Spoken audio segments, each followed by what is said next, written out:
even possible in a few spots, so a patchy frost. On Sunday morning, a wet start across Scotland, some hill snow, some strong winds as well, so some tricky travelling conditions if you're up early. Outbreaks of heavy rain across Northern Ireland as well, this pushing eastwards into southern Scotland, northern England on Sunday morning.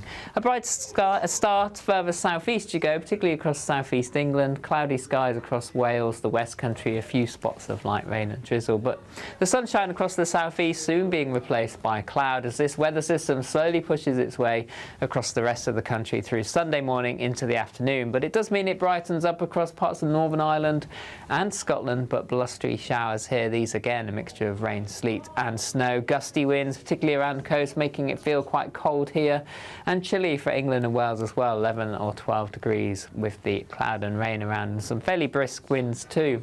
Sunday evening, the rain eventually clears its way southwards, but those showers continue to follow on behind as we head overnight, so remaining blustery for everyone. Into next week, it remains changeable, but there are signs that temperatures just start to rise a little bit, so feeling warmer. Expect warm spells with the odd rude interruption. Boxed Boilers sponsors the weather on GB News.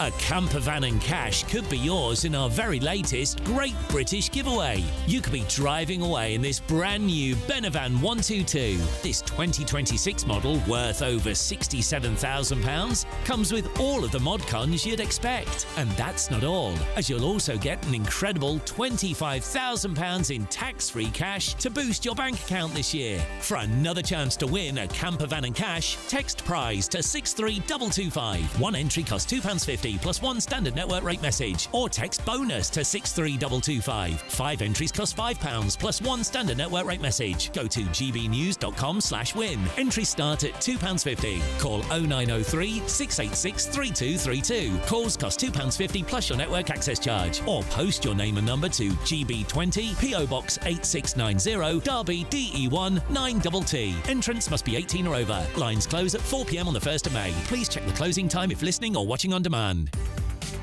From the school run to the home run, watch a new show for all of Britain. He can say whatever he wants. A straight-talking show where all voices are heard.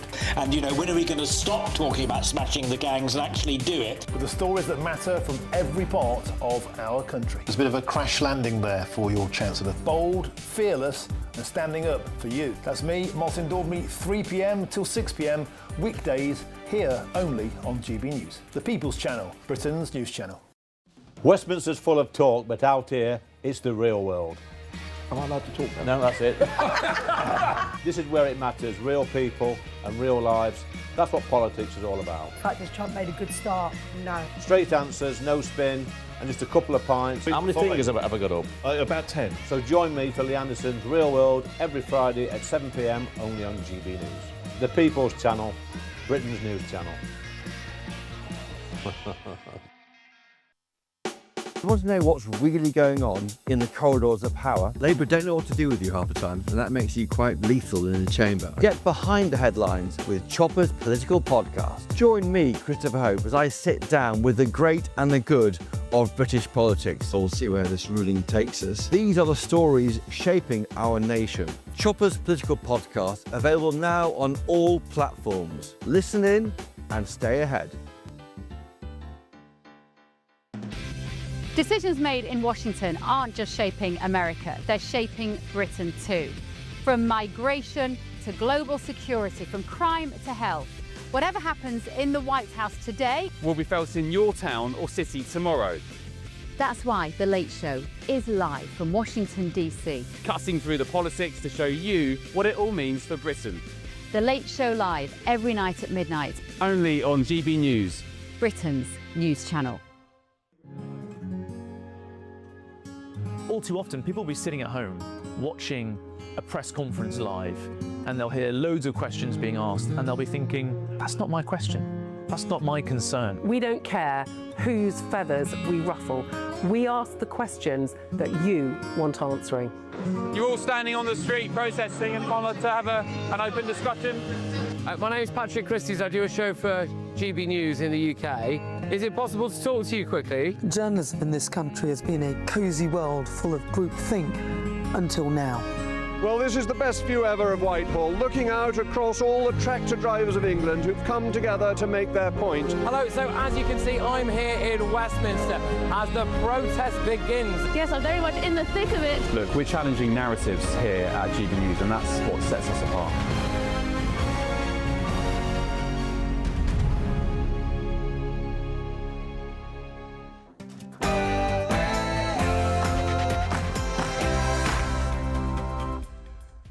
It's Saturday night, and this is the Saturday 5, the UK's biggest Saturday night TV show. I'm Alex Armstrong, alongside Will Kingston. Lizzie Cundy's here. Welcome back to the show. Thank we you. love having Thank you you, here. Alex. Trey Lowe's here, and Kai Wilshaw's joining me too. Tonight on the show, Labour are giving rapists your money.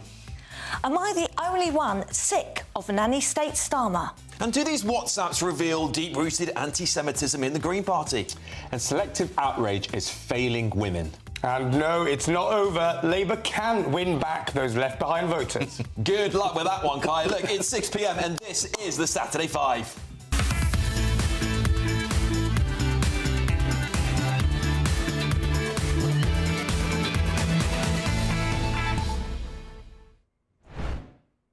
That's right, welcome to the show, everybody. Of course, as you know, this show is all about your views. Send them in, gbnews.com/your say, and there's some questions for Ask the Five. Don't forget about those two. You can ask this panel anything you like, nothing's off limits. well, some things are, but you know, keep it kosher for TV is all I'm asking. And your Saturday night, of course, is just about to get started. We're going to tear chunks out of each other over the next couple of hours. Let's just have a quick look. As everyone, what's Mary says here, turning off now, I hate the Saturday 5. Well, welcome to everyone else. Welcome to everyone. How dare you? Mary, come back! Mary, come back! I promise you it's not that bad. We'll have a good time. Listen, we'll get cracking very shortly, but first, your Saturday Night News is here with Sophia Wensler.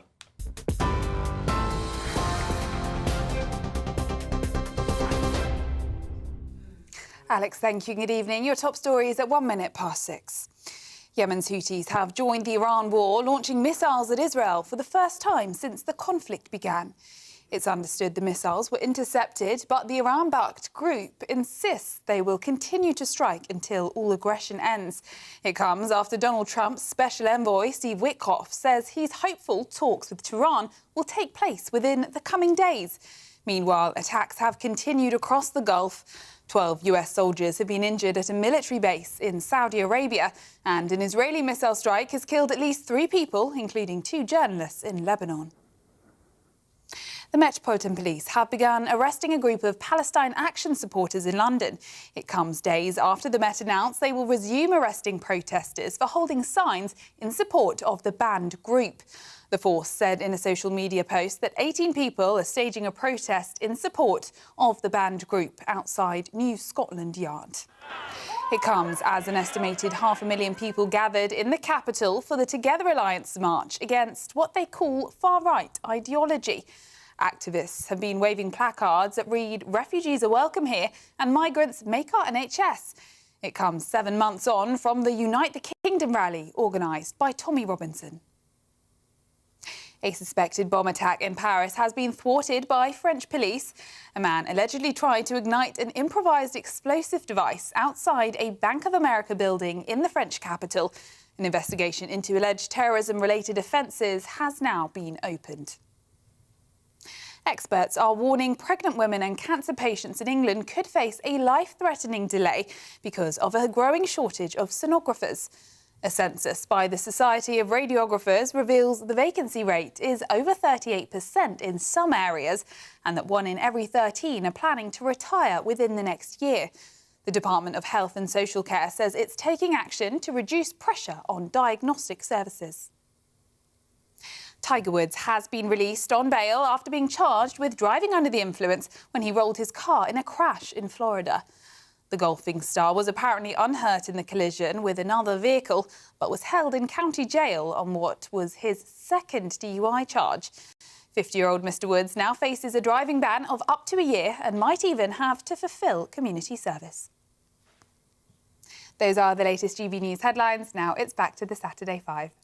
Tune in to GB News Radio wherever you are. Online, on DAB digital radio, on TuneIn, on Radio Player, on Nation Player and on your smart speaker. Just say, play GB News.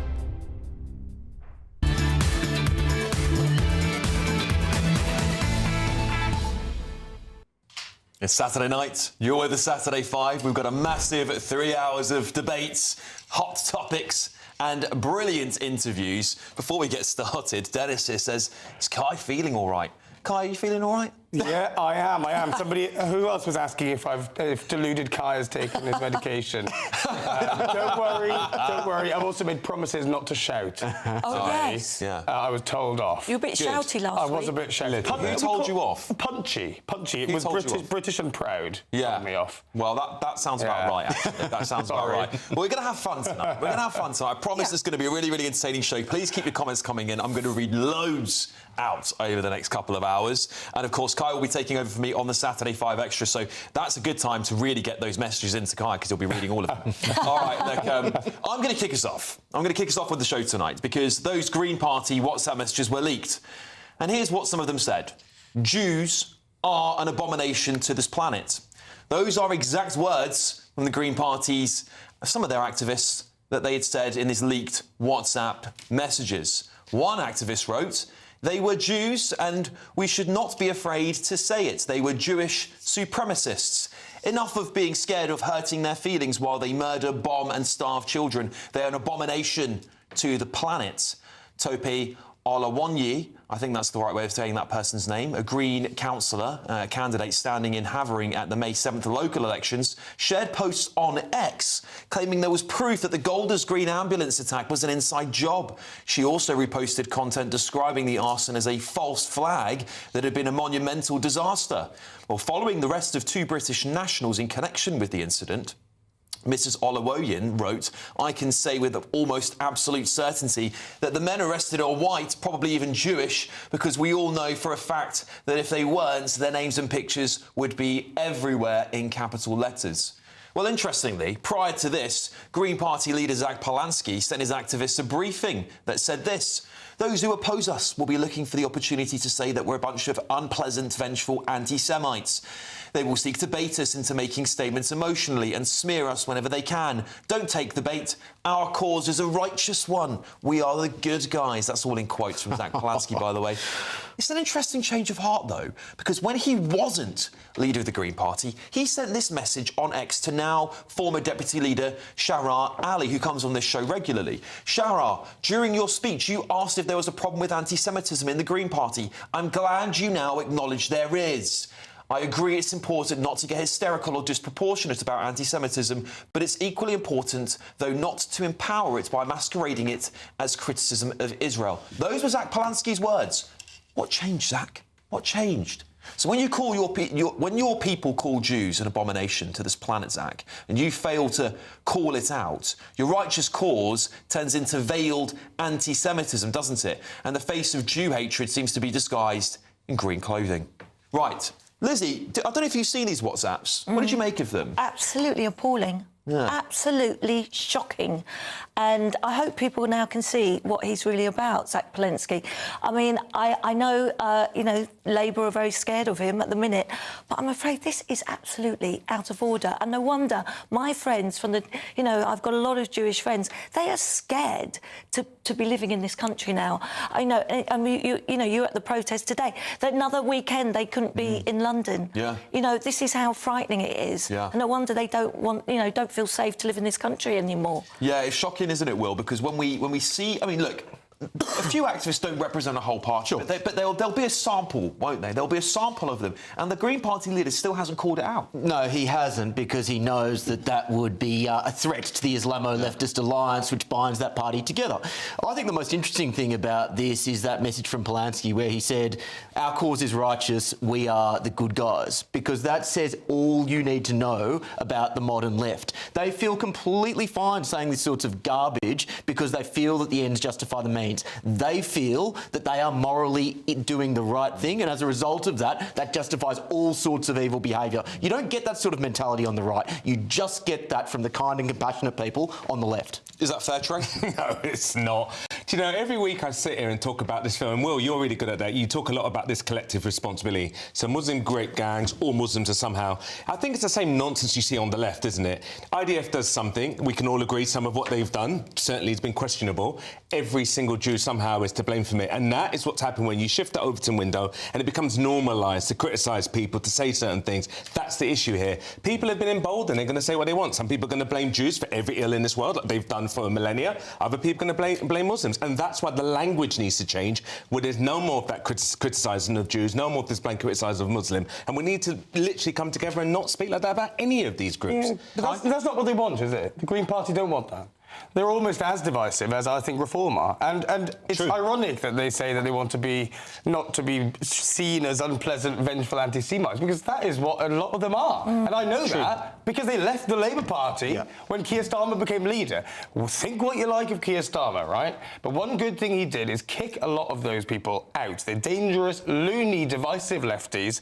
And I think it's interesting that people might think in the upcoming elections, the local elections, oh, it's sort of whimsical and funny to vote for the Greens and it's no risk. What they'll find out in the next few years is there's plenty of these type of people that makes them really, really very dangerous. Yeah, and they won't vote for them I in want the to general. remind you, with Keir Starmer, he supported Jeremy Corbyn.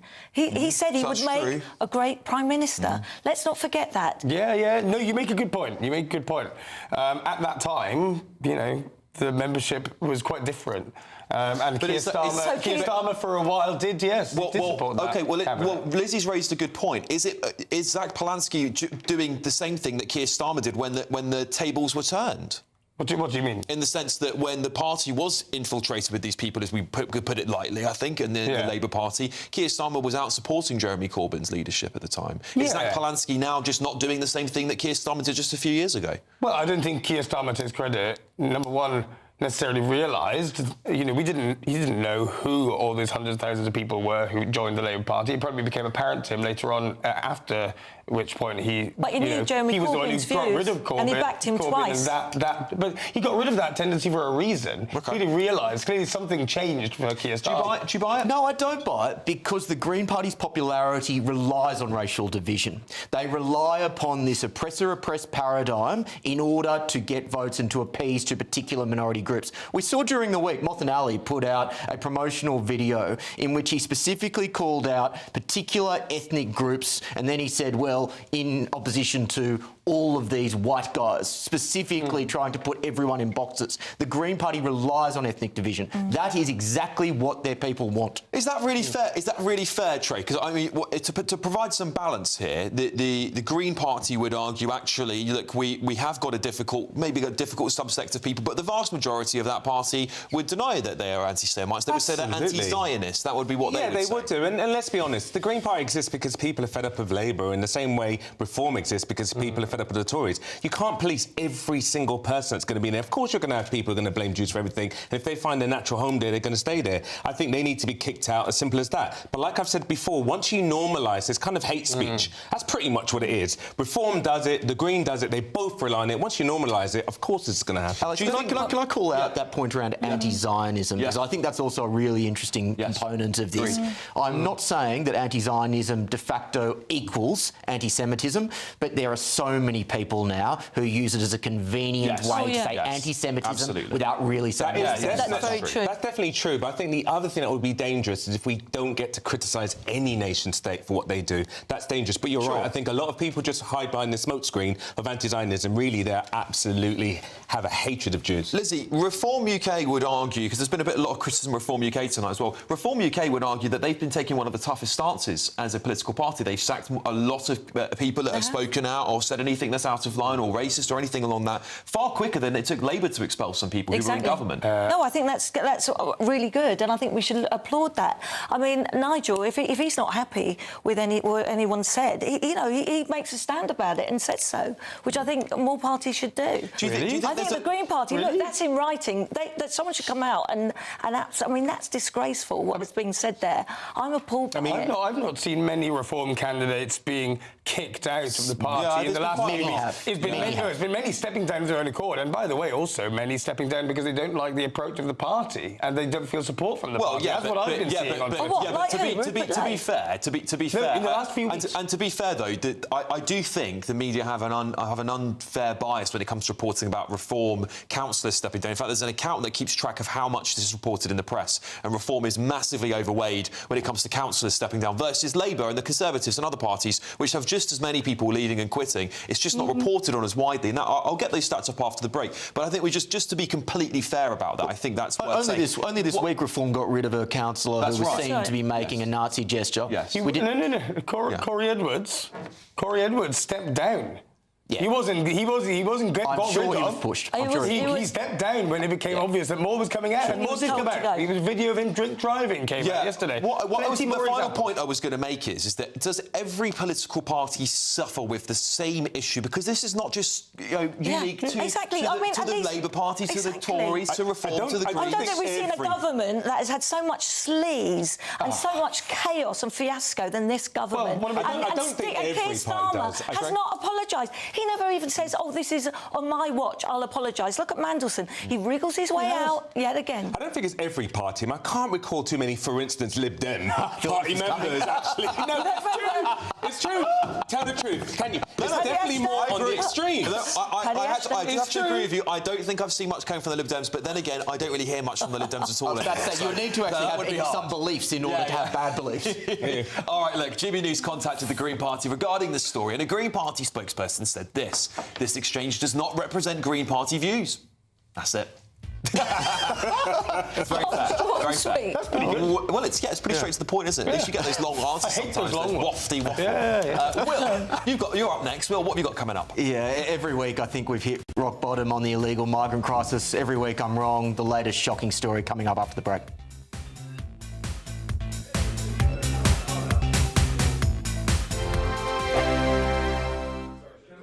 Exciting news. Every Friday, my Patrick Christie's Tonight Show is going to have a twist to it.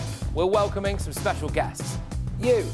That's right, on Fridays I'm going to be doing my show in front of a live studio audience because this show is about you and what you have to say. It's going to be the same big debates, same big topics, same big opinions, but every Friday night at 9 p.m. you are invited to come on down to Patrick Christie's Tonight to be a part of the action. Only on GB News, the People's Channel, Britain's news channel. At GB News, we love to hear from you, our loyal community. So drop us a line at gbnews.com/yoursay. There you can talk to each other and also to the presenters live on air. gbnews.com/yoursay, because GB News is your channel, Britain's news channel. I've been in Westminster for a long time, but I know that though power may be here, its effect on people's lives is across the whole of the country. We may be where rules are made, but it's where they're implemented that matters.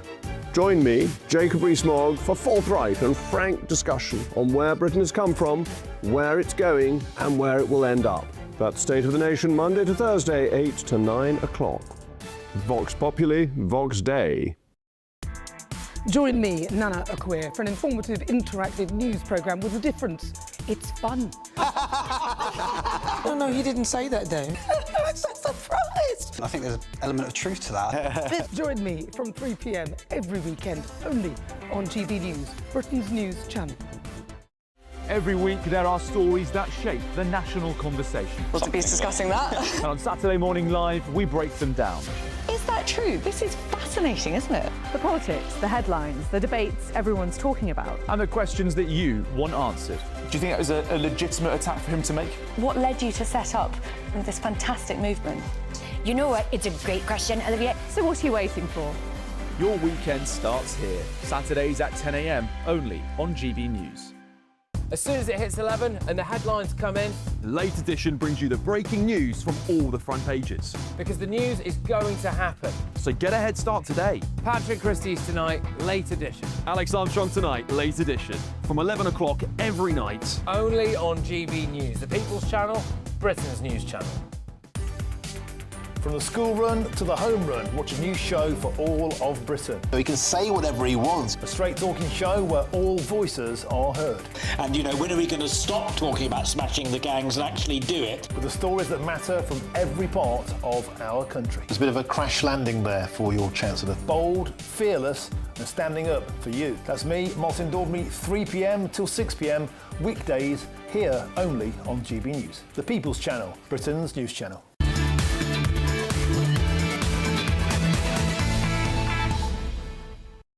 Welcome back to the Saturday 5. Please get in touch. In the next break, I'm going to read out loads of your comments, so actually pile them in and I'll collect them. Put something in that says Ask the 5 in your question and I can get that to the panel and they'll read them out at 8 o'clock as well. So thank you for keeping those coming so far. Now it's time for our next debate, though, and it's going over to Will. Thank you, Alex. Ladies and gentlemen, every week I think we have hit rock bottom when it comes to the illegal migrant crisis. Every week I'm proven wrong.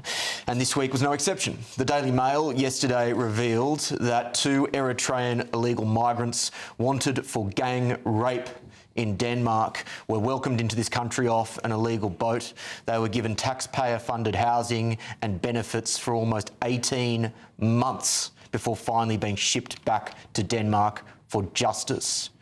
This is outrageous. This proves that the checks that occur when an illegal migrant hits the shore are either woefully inadequate or non-existent, which in turn proves that it is morally reprehensible to allow these people to roam the streets. Consider this: if you personally were to house and bankroll people on the run for gang rape, you would be charged and arrested. You would be an accomplice. This Labor government does that every single day on a mass scale. They are complicit in these crimes. The fact of the matter is that they know that people entering this country are a risk. They know that there is a solution, even if it is simply detaining these people so they are not a risk to wider society. They do not do that because of their warped ideology. We need to start looking at this government less as just merely incompetent. It goes far beyond that.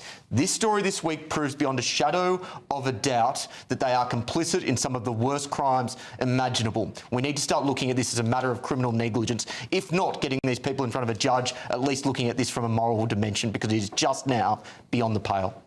Yeah, when I saw this story, I hadn't actually seen it, Will, when you submitted it and wanted to talk about it today. I was really gobsmacked. But at the same time, Lizzie, I'm kind of not surprised. It sounds horrible to say this, and I think many people at home will feel like this too. It's become so regular now, it doesn't feel shocking. No, I know, exactly. And it is so shocking. Yeah. And we just heard about the case of the poor 12-year-old that got raped. Yes. And, you know, this is going to keep happening. This government has done absolutely nothing. Smash the gangs. What happened with that? I mean, we hear him not saying that anymore. Yeah, but, I mean, I'm afraid we cannot let fighting-aged men, undocumented, keep coming into this country. Another 1,000 came in this week. It has to stop. It's costing us millions in treasure, and it's abusing our young girls. It has to stop. As a woman, I don't feel safe in this country anymore. I used to go out and do lots of red carpet events. I don't feel safe. But my point is, if they are going to keep letting these people come, and let's face it, the only way you'll stop people coming is stopping the legal or changing the legal framework. At the very least, you have to detain them when they're here. That, for me, now is what is truly reprehensible about all this. OK. Sorry. What I cannot let continue is the falsehoods that we have just heard, right? You say the checks that exist are not... The checks are non-existent, right? Either woefully inadequate or non-existent. When did these people come into the country? They came before, well after, an international alert was given by Denmark. When did they come in? It was October 2024, and you call the Labour government complicit when it had been in power how long? Conservatives are also culpable, for sure. Second question. Have you read the news? Because all of the things contained in this disgusting, horrific story are things that Shabana Mahmood has come back again and again to the dispatch box to sort out. The most recent 5th of March, right? The laws that came into force on the 26th, right? So only 2 days ago. she's come and said revoked the duty to provide asylum support, which is one of the key points in that story. Foreign offenders much more easily deported. That comes after November, where she shook up the human rights rules, reformed Article 8. She's legislating to reform Article 8. That came after last May, where she lowered the threshold of foreign offenders. She has come back again and again. Stories like this are stopping because of Labour government. Hang on, because let's just be clear about something. And I want to praise Shabana Mahmood because I think she's been far tougher than many of the previous Home Secretaries before her, and she's doing it against her own favourability within her own party. So I have to praise politicians when they say and do the right things. It isn't going far enough, I will say that. However, on your point of these stories stopping, the issue herein lies this, is that there is a delay because of court backlogs. And so actually, there could be more stories, but we aren't allowed to report on them because of obvious legal reasons. But also, we won't hear about them until the case has been closed. So I'd hasten just to warn you to say these stories are stopping. I don't believe they are. And can you just respond to the fundamental point, is why are not people who we cannot be sure are safe for members of the community, why are they not detained? That is the fundamental question I have. Well, they will if they commit a crime. No, but the other point about not knowing who's coming into the country, that's another thing that, again, I always come back to this case, the one that we joke about where the man who was deported came back over the channel. The reason we know that he's deported in the first place is because of the one-in, one-out deal we had with France. Whether or not you like it, we now have much stronger checks. We know who's coming in, even if they are granted asylum or refugee one in, one out. I'm sorry, that's how we know. Disastrous. That's how we know who they are. And the amount we've given to the French. Know who they are. We've given £500 million to the French who have not even got their feet wet. What price security, Lizzie? Well, I mean, Keir Starmer, do you know the amount that have come over since he's been in power? Over 70,000. It's a disgrace. This government has done nothing. But deportations are up. I've just listed you off all the things that they've done. He's done nothing. He promised he'd smash the gangs. OK, let me bring Trey in. Trey here. Alexandra on your say says, stop giving the freebies, and what stops the government from when they're brought offshore by the border force, put them in a coach, take them back into an airfield.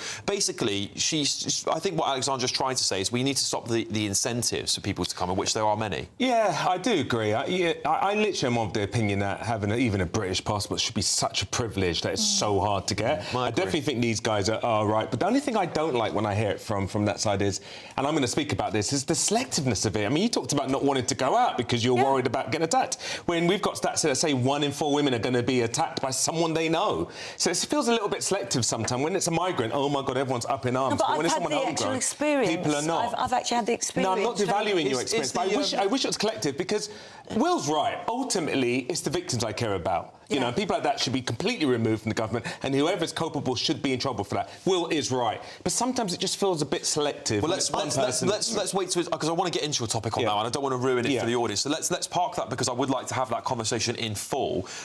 Kai, when it comes to illegal migration, of course, like I said, I praise Shabana Mahmood for being tougher than most Home Secretaries before. I think that's fair. I think that's a fair thing to say and to do. However, the numbers, as Lizzie's correctly highlighted, the numbers of people coming over here are reaching record highs, which is unsustainable, right? Unsustainable. On top of that, we have seen things like, benefits being given out to illegal migrants, council homes being repurposed and refurbished for asylum seekers. These could be seen, and even Emmanuel Macron, who's good friends with Keir Starmer, said, stop giving them incentives and they'll stop coming. Is they not got a point? Yeah, he's got a point. And look, I think it's interesting that Shabana Mahmood has come back in May, November and March, because it shows how immigration is a bit of a whack-a-mole. I think Labour don't have a grip of this situation right now. That's why they need to keep coming back. And I think their intentions are right. But yes, the incentives point, that's only something they've started to sort out recently, I think. That's, ending guaranteed housing and financial support for lawbreakers has only come in last November. Maybe it's not far enough. And even then, the perception will persist even after we cut off any benefit. And you've got there in the end. This is the fundamental point, Kai, that anything short of making it unappealing to come to this country, if you're an illegal migrant, is just tinkering around the edges. But that is why people are still coming by the hundreds every single day, despite those measures that you mentioned earlier. But can I just put one other thing to you? Britain has been known in the past, and I don't think it is anymore, as being a welcoming place for genuine asylum seekers and refugees. And I think what you're arguing for would completely smash that to bits. Yeah, it has to be a balance, I'm afraid. But we are And the I think only country that gives we give healthcare, dentistry, even trips to the zoo. I think Kai's right. I think this country is a victim of its own success. It's always been a tolerant and welcoming country, and even if you stopped all that, people would still come. The problem is that we've created laws that are designed to genuinely protect people after what happened in World War II, to protect people like the Jews that were exterminated by an evil regime, to come here and to be safe here. The problem is that we've built more and more of those laws on that goodwill, and the times have changed. There is a massive migration crisis across the world, and we are suffering as a result of that, and the law doesn't easily let you deport people that are bad. And you will get bad people when you have open borders, unfortunately. That is what's going to happen. And the question why this outrages British people so much is because these people haven't been welcomed here, and many of them, I would agree with the British public, fundamentally, many of them, considering such a high volume now, are not genuine. There is far too many men as opposed to women and children. And then when you see that, you do ask yourself, and you can see it with your own eyes and your own ears, you can see it and watch it at home, you know it's not as genuine as it should be. But I would add to that, if a political party wants to put legal asylum routes into their manifesto, they are welcome to do that and take it to an election. I don't think it will be popular, they're welcome to do that. That is very different for just saying, well, we're just going to have a porous border and then let everyone in who decides to come. They are two very separate things. OK, right. Let's... before we go, after the break, there's a question here from Stephanie. How long do you think it will be after the May local elections before Starmer either resigns or is ousted? I'll get everyone here to give me a number after the break. But just quickly read this out from the Home Office here. A spokesman said to the Daily Mail, vile criminals have no place in the UK. Both individuals have been extradited to Denmark to face justice. Wow. Home Secretary Shabana Mahmood has previously said these small boat crossings are utterly unacceptable, and the vile people smugglers behind them are wreaking havoc on our borders. Protecting the UK border is my priority as Home Secretary, and I will explore all options to restore order to our system. Good to see that they've been deported to Denmark, though, isn't it? That is a good sign. Trey, after the break, what have you got coming up for us? Well, it's a bit of a continuation of this conversation. I'm going to be talking about how the selective outrage is failing women. That's coming up after this break.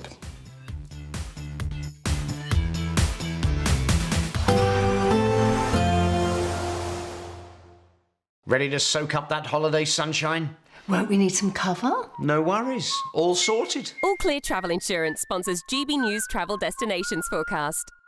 You're heading away this weekend for some holiday sun. Well, it's unsettled across eastern parts of the Mediterranean, but further west, high pressures bringing plenty of sunshine to the Canary Islands and Madeira. Should be quite warm here, as well as to Portugal and Spain. France seeing some wet weather as well as Italy, but it's Greece and towards Turkey where we see the more significant wet weather through this weekend.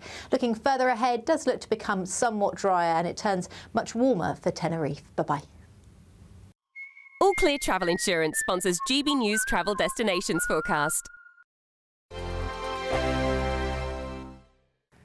Hello there, good evening. Welcome to your latest GB News weather forecast from the Met Office. We step into British summertime.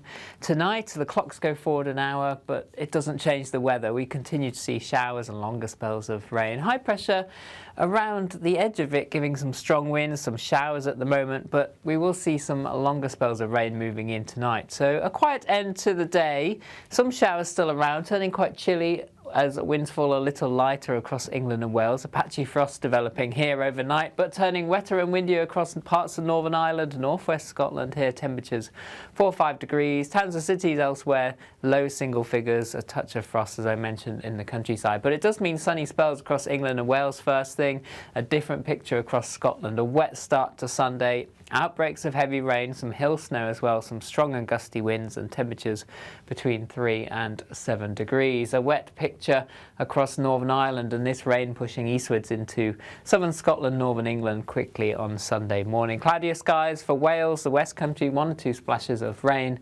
A chilly but bright start across southeast England with some hazy spells of sunshine. However, this sunshine won't last as thicker cloud from the northwest and outbreaks of rain slowly pushes southeastwards through the day. But it does mean it brightens up across Northern Ireland and Scotland into the afternoon, but blustery showers frequent across much of Scotland, heavy with with some hail and thunder and some snow over the high ground. Temperatures struggling here, 9 or 10 degrees. Under the cloud across England and Wales, also rather chilly. Monday, a chilly start and another day of sunny spells and showers. Again, showers most frequent in the northwest. That cold northwesterly breeze continuing, just taking the edge off the temperatures. Better the dry weather holding on across central southern areas, but it does start to warm up a little bit as we move through next week. Temperatures approaching the mid-teens, but staying on the changeable side. At GB News, we love to hear from you, our loyal community. So drop us a line at gbnews.com/yoursay. There you can talk to each other and also to the presenters live on air. gbnews.com/yoursay, because GB News is your channel, Britain's news channel. Join me, Nana Akweer, for an informative, interactive news programme with a difference. It's fun.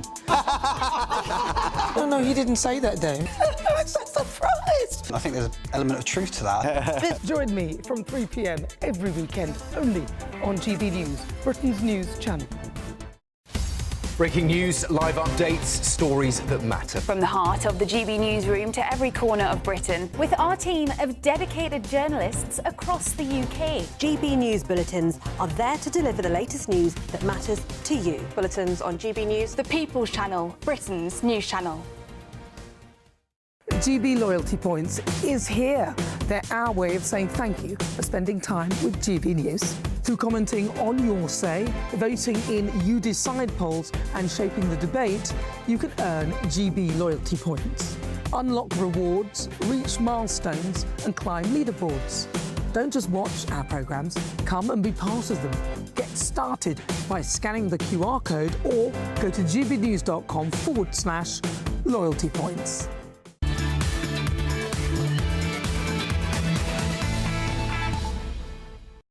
Welcome back to the Saturday 5. I love seeing your comments coming through here. I just wanted to give a shout out to Leslie. Leslie's been watching from Canvey Island. Me and Leslie had a lovely little email exchange the other day. Thanks for watching, Leslie. Lovely to have you join us on the Saturday 5. Let's have a quick look here.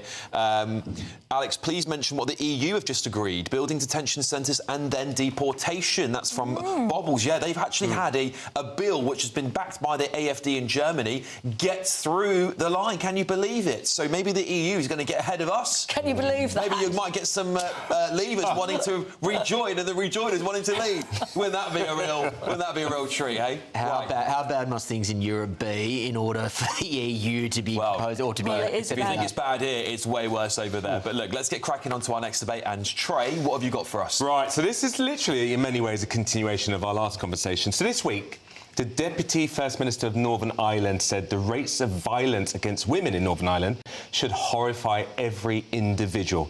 And she's right, because once again, following some horrific stories in the last few months and weeks, we find ourselves asking the same questions. How many more? Is it time for a national inquiry into violence against women and girls across the whole of the United Kingdom? For instance, in England and Wales alone, around 1 in 4 women will experience domestic abuse in their lifetime. Every year, over 1 million women are subject to violence or abuse, and in most cases, it's not even strangers. It's someone they know, someone they trusted. But here's where we have to be honest. When cases involve migrants, outrage is immediate, it's loud, politicised. Yet when the perpetrators are homegrown, when there's no narrative to push, the noise just fades away. That inconsistency is part of the problem. So is it time we as men, as a society, stop looking away and start asking deeper questions about why this is happening? Because if we don't face this together properly, then enough is enough. It's just words.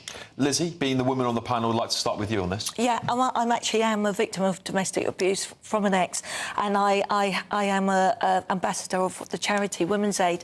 And, you know, any abuse is horrific. And for me, it's really difficult because when you are brave enough, if you are brave enough to go to the police, nothing is done. You get a reference number, or if you go to court, it takes forever, and then you start to feel scared, and then you're either blackmailed blackmailed, and then it never, nothing gets done, and it's horrific.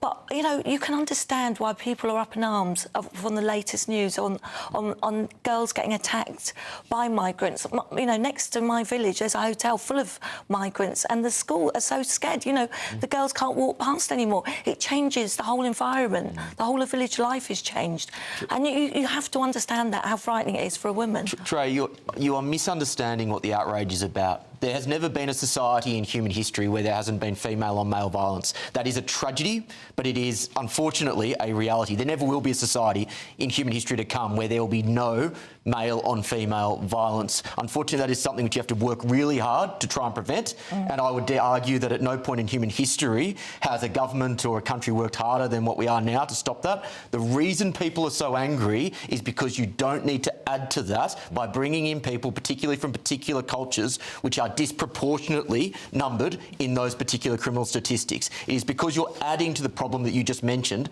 which is what makes people so angry. It is a government choice.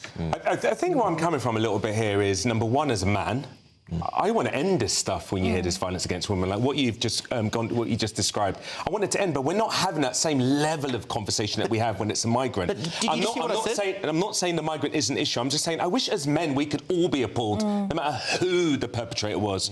That's what I'd like to have a conversation about. Where is it coming from? What's causing men to behave this way? Because it's cowardice, really, especially when attacking their own partner. It's cowardice, and us as men to get together so it doesn't happen. Yeah, that's what I'm talking about. Let me because Joyce has said something similar to Will here on your side. I'll put this to you, Kai. Joyce says, our outrage is not selective. We hate all rape, but we hate it even more when it's done on our dime. Witness the Nuneaton post-rape energy drink scandal, which we've just been talking about, of course, the last couple of days. I think Will's got a point and Joyce has got a point. I understand where you're coming from, Trey. Kai, what do you think of this debate? Yeah, look, I think two things can be true, right? One, there can be some link between the culture that somebody's from, and what that means for what level of immigration we accept, right? But also it can be true that there is an over-focus, a disproportionate focus to create fear. And I think we see that in the media right now, the focus on individual cases when there's hundreds of thousands of cases that make their way through the court system every year, and it seems we only hear about ones involving migrants. There's a reason for that. And I think it's a genuine choice by the media to do that and to whip up fear for whatever reason. But yes, I think we need to have understand this link better. But it doesn't help anybody to have a stats battle where we misrepresent it's not whipping up fear. Look, they shouldn't be here. They've come over and they shouldn't be here. Which I recognise. And women are scared, because, as I said, I've got a hotel that's full of migrants. It's very frightening. They're loitering around. They've got, you don't know what is going to happen. And with these recent events, it's very frightening as a woman. While we're staying with you, Lizzie, do you want to go into your topic as well while you're here? I will go into my topic. I hope Keir Starmer is watching this tonight. Am I the only one who's sick of a nanny state Starmer?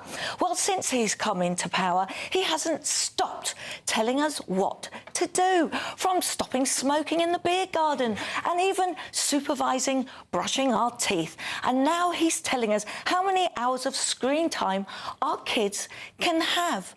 Seriously, we're all taking this from a man who has done over 17 U-turns, that's right, folks, and fiasco after fiasco since coming into office, appointing the very dodgy Peter Mandelson, who he now is trying to sort of distance himself from.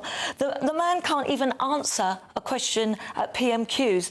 The PM would rather spend more on welfare than warfare.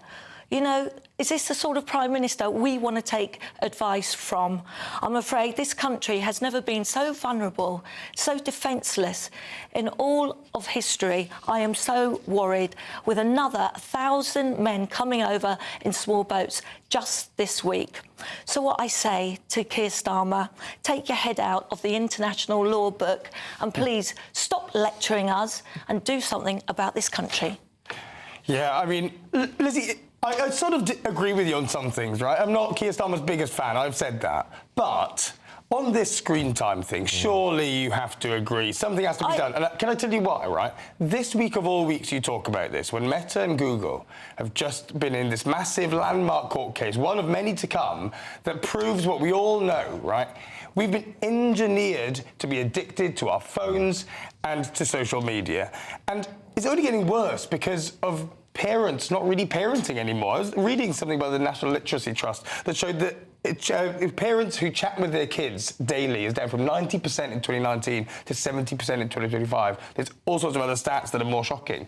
But in this day and age, something has to be done. Everybody thinks well, that. let's pick up on that important point, which is about parents. Is it really down to the government to tell parents how to look after their children? It's a leading question, Alex. I know. No, of course, I think it is the parents' responsibility. I will put my libertarian cap back on. I've been off for a few months now. Modern Britain will do that to you. But this is the key point, and that is that this is just lazy from Starmer, right? Everyone at home knows that there are two things that matter in this country at the moment. That is immigration and the economy. Everything else is small fry, and this is purely a way to try and find something a bit easier to talk about than those two things. Any other government department should just shut down. It's obvious. If you're a parent, you shouldn't leave your kid with a phone. I'm going to jump in. I'm sorry, Right. and the first order of any parent is to be responsible and look after your own child. As for the Prime Minister's, should be protecting his citizens, which he isn't doing. Guys, I've got to jump in, because normally I'll be like, well, I'm libertarian. But I think in this case it's actually a good thing. I've got a little kid. I've been guilty of giving that little kid screens. And trust me, you might think, it's good parenting and the rest of it, but there are times that you're just so busy. I guess in my case, I look after my parents as well. So it's like I've got elderly parents I look after, I've got my own son. I actually welcome this sort of intervention from the government, because you won't always know. I welcome the fact that we're speaking about it. I welcome the fact that we're looking at actually doing less screen time. I think the screens are actually divisive at any age, but as a young age, indoctrinating them into this kind of, this behaviour where they're addicted to things, I think it's a good thing. I'll make one more point. There's a difference here, right? We all know that cigarettes are addictive. That's why we don't give our kids or let our kids smoke.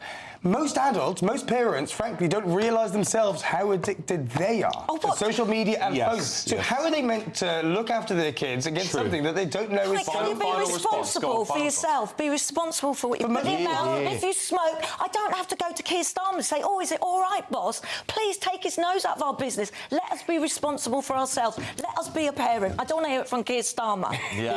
Well, this government did promise that it would be, tread on us more lightly, which I think is very interesting. That sounds funny. Coming up after the break, Kai, what have you got for us? I've got my theory on how Labour can win back those left-behind voters that Reform is winning so well from them.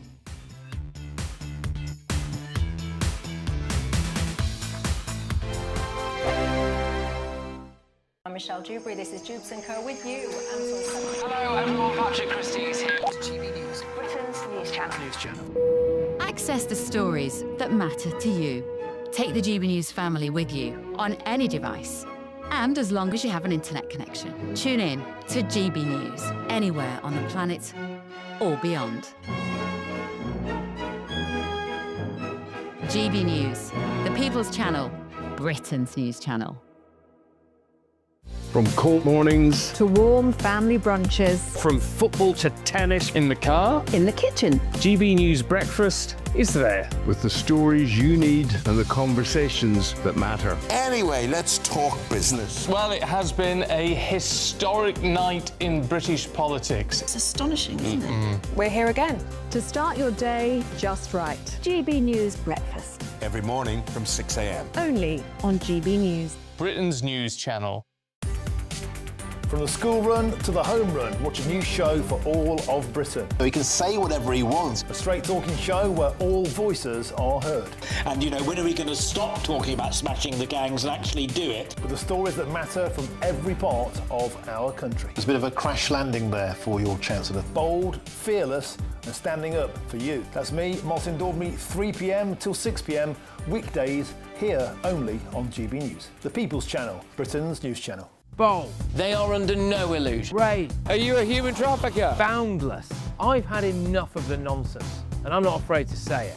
Don't get us on the BBC. Every weeknight, I tear through the headlines. The smell of gasoline. Should we be worried about it? From Westminster madness to cultural war chaos. What I'm going to do now is they are throwing things out the cars. Get ready, Britain. Here we go. Patrick Christie tonight, weeknights from 9 p.m, only on GB News, Britain's news channel. You want to know what's really going on in the corridors of power? Labour don't know what to do with you half the time, and that makes you quite lethal in the chamber. Get behind the headlines with Chopper's Political Podcast. Join me, Christopher Hope, as I sit down with the great and the good of British politics. We'll see where this ruling takes us. These are the stories shaping our nation. Chopper's Political Podcast, available now on all platforms. Listen in and stay ahead. Decisions made in Washington aren't just shaping America, they're shaping Britain too. From migration to global security, from crime to health. Whatever happens in the White House today will be felt in your town or city tomorrow. That's why The Late Show is live from Washington, D.C. Cutting through the politics to show you what it all means for Britain. The Late Show live every night at midnight. Only on GB News, Britain's news channel.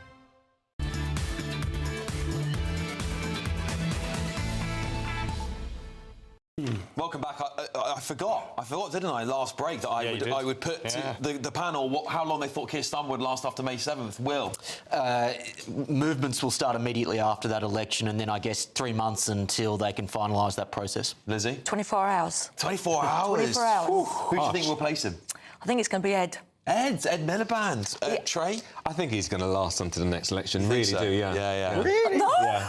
I really do. What do you think? I'm in two minds. I've been saying that he's a goner straight away after. Like, the next day they move against him, but they might wet out the cabinet. Who would want to inherit this mess from Starmer? The latest seat count I saw was apocalyptic. I think they all want to be Prime Minister.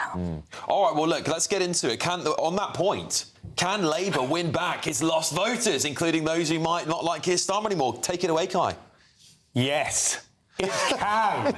My story is about this public first polling. I'm sure you've heard quite a bit about it. Left behind voters, the poorer, maybe working class voters, are now moving en masse to reform.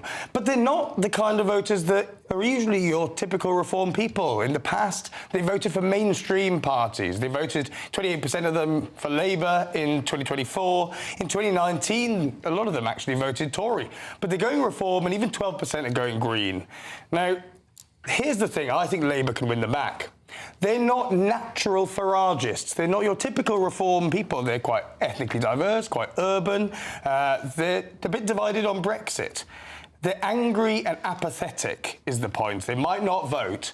And so they need a government to really show some urgency, show that they understand their anger, and kick rocket boosters up the UK's economy. There's a few things I think we should do. Get a new Prime Minister as a start, have that shared anger, an energy boom, mass housing, actually getting things built, getting kids off benefits, doing something, working, that'd be a good start. But I think Labour can win this back. They've been a big party for a very long time. They've got a big majority to get things going in Parliament. So, left behind voters, come back. Let me start with you, Trey. Is there any way in the world that, you might not vote? I don't know how you voted in the last election. Would you vote for Keir Starmer again?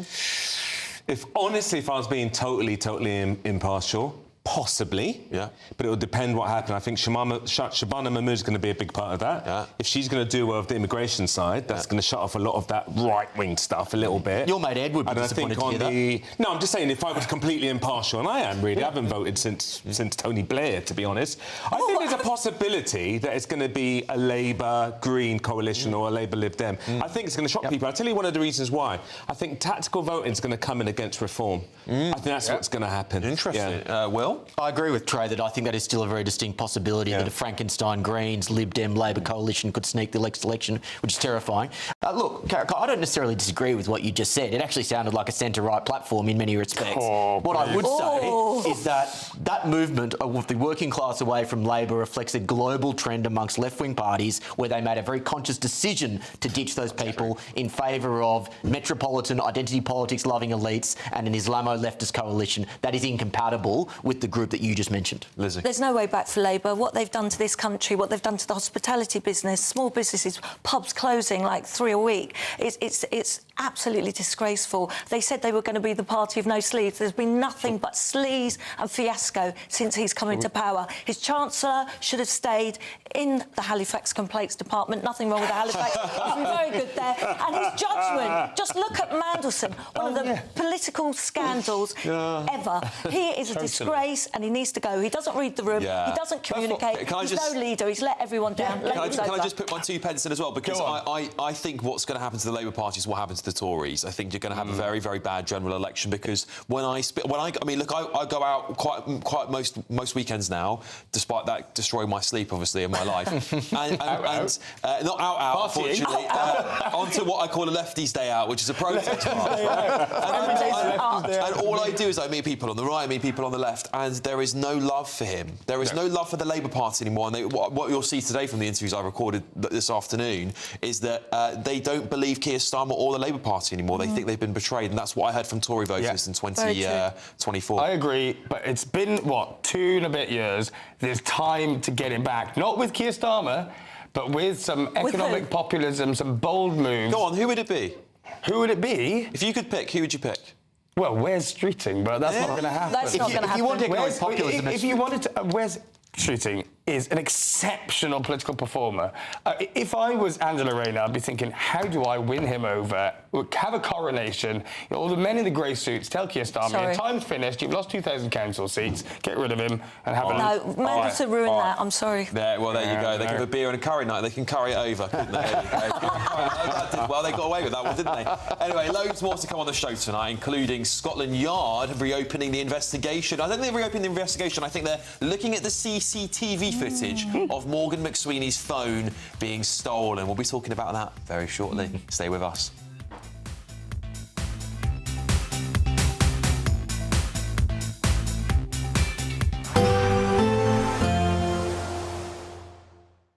Expect warm spells with the odd rude interruption.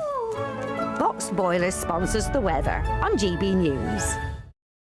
Hello there, good evening. Welcome to your latest GB News weather forecast from the Met Office. We step into British summertime tonight. The clocks go forward an hour, but it doesn't change the weather. We continue to see showers and longer spells of rain. High pressure around the edge of it, giving some strong winds, some showers at the moment, but we will see some longer spells of rain moving in tonight. So a quiet end to the day. Some showers still around, turning quite chilly as winds fall a little lighter across England and Wales. A patchy frost developing here overnight, but turning wetter and windier across parts of Northern Ireland, northwest Scotland. Here temperatures 4 or 5 degrees. Towns and cities elsewhere, low single figures, a touch of frost, as I mentioned, in the countryside. But it does mean sunny spells across England and Wales first thing. A different picture across Scotland. A wet start to Sunday. Outbreaks of heavy rain, some hill snow as well, some strong and gusty winds, and temperatures between 3 and 7 degrees. A wet picture across Northern Ireland, and this rain pushing eastwards into southern Scotland, northern England quickly on Sunday morning. Cloudier skies for Wales, the West Country, 1 or 2 splashes of rain. A chilly but bright start across southeast England with some hazy spells of sunshine. However, this sunshine won't last as thicker cloud from the northwest and outbreaks of rain slowly pushes southeastwards through the day. But it does mean it brightens up across Northern Ireland and Scotland into the afternoon, but blustery showers frequent across much of Scotland, heavy with some hail and thunder and some snow over the high ground. Temperatures struggling here, 9 or 10 degrees. Under the cloud across England and Wales, also rather chilly. Monday, a chilly start and another day of sunny spells and showers. Again, showers most frequent in the northwest. That cold northwesterly breeze continuing, just taking the edge off the temperatures. Best of the dry weather holding on across central southern areas, but it does start to warm up a little bit as we move through next week. Temperatures approaching the mid-teens, but staying on the changeable side. Expect warm spells with the odd rude interruption. Box Boiler sponsors the weather on GB News. You you could be the proud owner of a brand new Benevan 122. This very latest 2026 model comfortably sleeps 4, comes complete with built-in kitchen, compact washroom, and is worth over £67,000. But that's not all, as we'll also give you a further £25,000 in tax-free cash to spend on anything you like in the coming year. For another chance to win a camper van and cash, text prize to 63225. One entry costs £2.50 plus one standard network rate message, or text bonus to 63225. 5 entries cost £5 plus one standard network rate message. Go to gbnews.com/win. Entries start at £2.50. Call 0903 686 3232. Calls cost £2.50 plus your network access charge, or post your name and number to GB20 PO Box 8690 Derby DE1 9TT. Entrance must be 18 or over. Lines close at 4 p.m. on the 1st of May. Please check the closing time if listening or watching on demand. Exciting news. Every Friday, my Patrick Christie's Tonight Show is going to have a twist to it. We're welcoming some special guests. You. That's right, on Fridays I'm going to be doing my show in front of a live studio audience, because this show is about you and what you have to say. It's going to be the same big debates, same big topics, same big opinions. But every Friday night at 9 p.m, you are invited to come on down to Patrick Christie's Tonight to be a part of the action. Only on GB News, the People's Channel, Britain's news channel. Join me, Nana Akweer, for an informative, interactive news programme with a difference. It's fun. No, he didn't say that, Dave. I'm so surprised. I think there's an element of truth to that. Join me from 3 p.m. every weekend, only on GB News, Britain's news channel. From the school run to the home run, watch a new show for all of Britain. So he can say whatever he wants. A straight talking show where all voices are heard. And, you know, when are we going to stop talking about smashing the gangs and actually do it? With the stories that matter from every part of our country. There's a bit of a crash landing there for your Chancellor. Bold, fearless and standing up for you. That's me, Martin Daubney, 3 p.m. till 6 p.m, weekdays, here only on GB News. The People's Channel, Britain's news channel. As soon as it hits 11 and the headlines come in, the Late Edition brings you the breaking news from all the front pages. Because the news is going to happen. So get a head start today. Patrick Christie's Tonight, Late Edition. Alex Armstrong Tonight, Late Edition. From 11 o'clock every night. Only on GB News, the People's Channel, Britain's news channel. At GB News, we love to hear from you, our loyal community. So drop us a line at gbnews.com/yoursay. There, you can talk to each other and also to the presenters live on air. gbnews.com/yoursay, because GB News is your channel, Britain's news channel.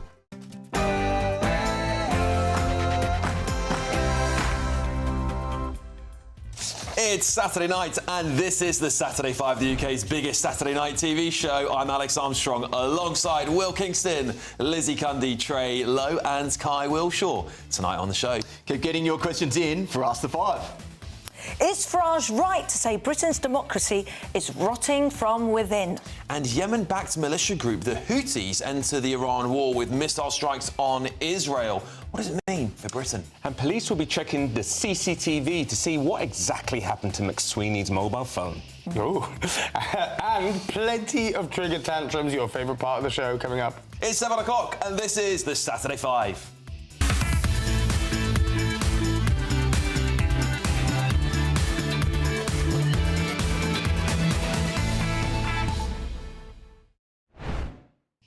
Welcome to the show, everybody. Yeah, we've had lots of fun in the last hour reading out your comments. There's some great stuff in my comments box has just completely disappeared. I don't know if anyone else has got any they can share on the panel here.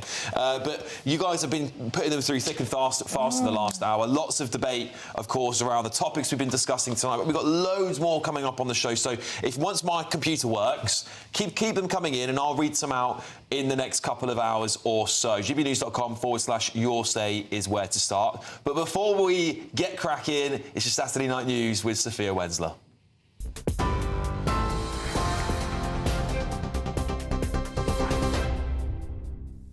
Alex, thank you and good evening. Your headlines at 1 minute past 7.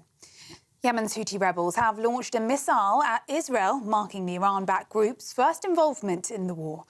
It's understood the missiles were intercepted, but the Iran-backed group insists they'll continue to strike until all aggression ends. It comes after Donald Trump's special envoy, Steve Witkoff, says he's hopeful talks with Tehran will take place within the coming days. Meanwhile, attacks have continued across the Gulf. 12 US soldiers have been injured at a military base in Saudi Arabia, and an Israeli missile strike has killed 3 journalists in Lebanon. Some breaking news in the last half hour. Police have launched a murder investigation after the death of a young woman in Leeds. Officers were called to Kennelly Avenue after reports of a young woman being found unconscious in the street. She was taken to hospital and sadly died. The woman, who has not been identified, is believed to be in her mid to late teens. 4 people believed to be teenagers have been arrested on suspicion of murder. The Metropolitan Police have begun arresting a group of Palestine Action supporters in London. It comes days after the Met announced they'll resume arresting protesters for holding signs in support of the banned group. The force said in a social media post that 18 people are staging a protest in support of the group outside New Scotland Yard. It comes as an estimated 500,000 people gathered in the capital for the Together Alliance march against what they called far-right ideology. Activists have been waving placards that read, "Refugees are welcome here and migrants make our NHS." It comes 7 months on from the Unite the Kingdom rally organised by Tommy Robinson. A suspected bomb attack in Paris has been thwarted by French police. A man allegedly tried to ignite an improvised explosive device outside a Bank of America building in the French capital. An investigation into alleged terrorism-related offences has now been opened. A controversial internet streamer who goes by the name Clavicula has been arrested in Florida on a battery charge. That's according to US media reports. It's understood the influencer, whose real name is Braden Eric Peters, was taken into custody by Fort Lauderdale police after a battery investigation stemming from an incident last month. Mr. Peters is accused of instigating a fight between 2 women and then posting a video of it on social media. Clavicula is known for his online presence among manosphere circles and his so-called looksmaxing. Those are the latest GB News headlines. Now it's back to the Saturday 5. For all the latest from GB News whilst you're on the go, get the GB News app. Scan the QR code now to download or visit gbnews.com/app.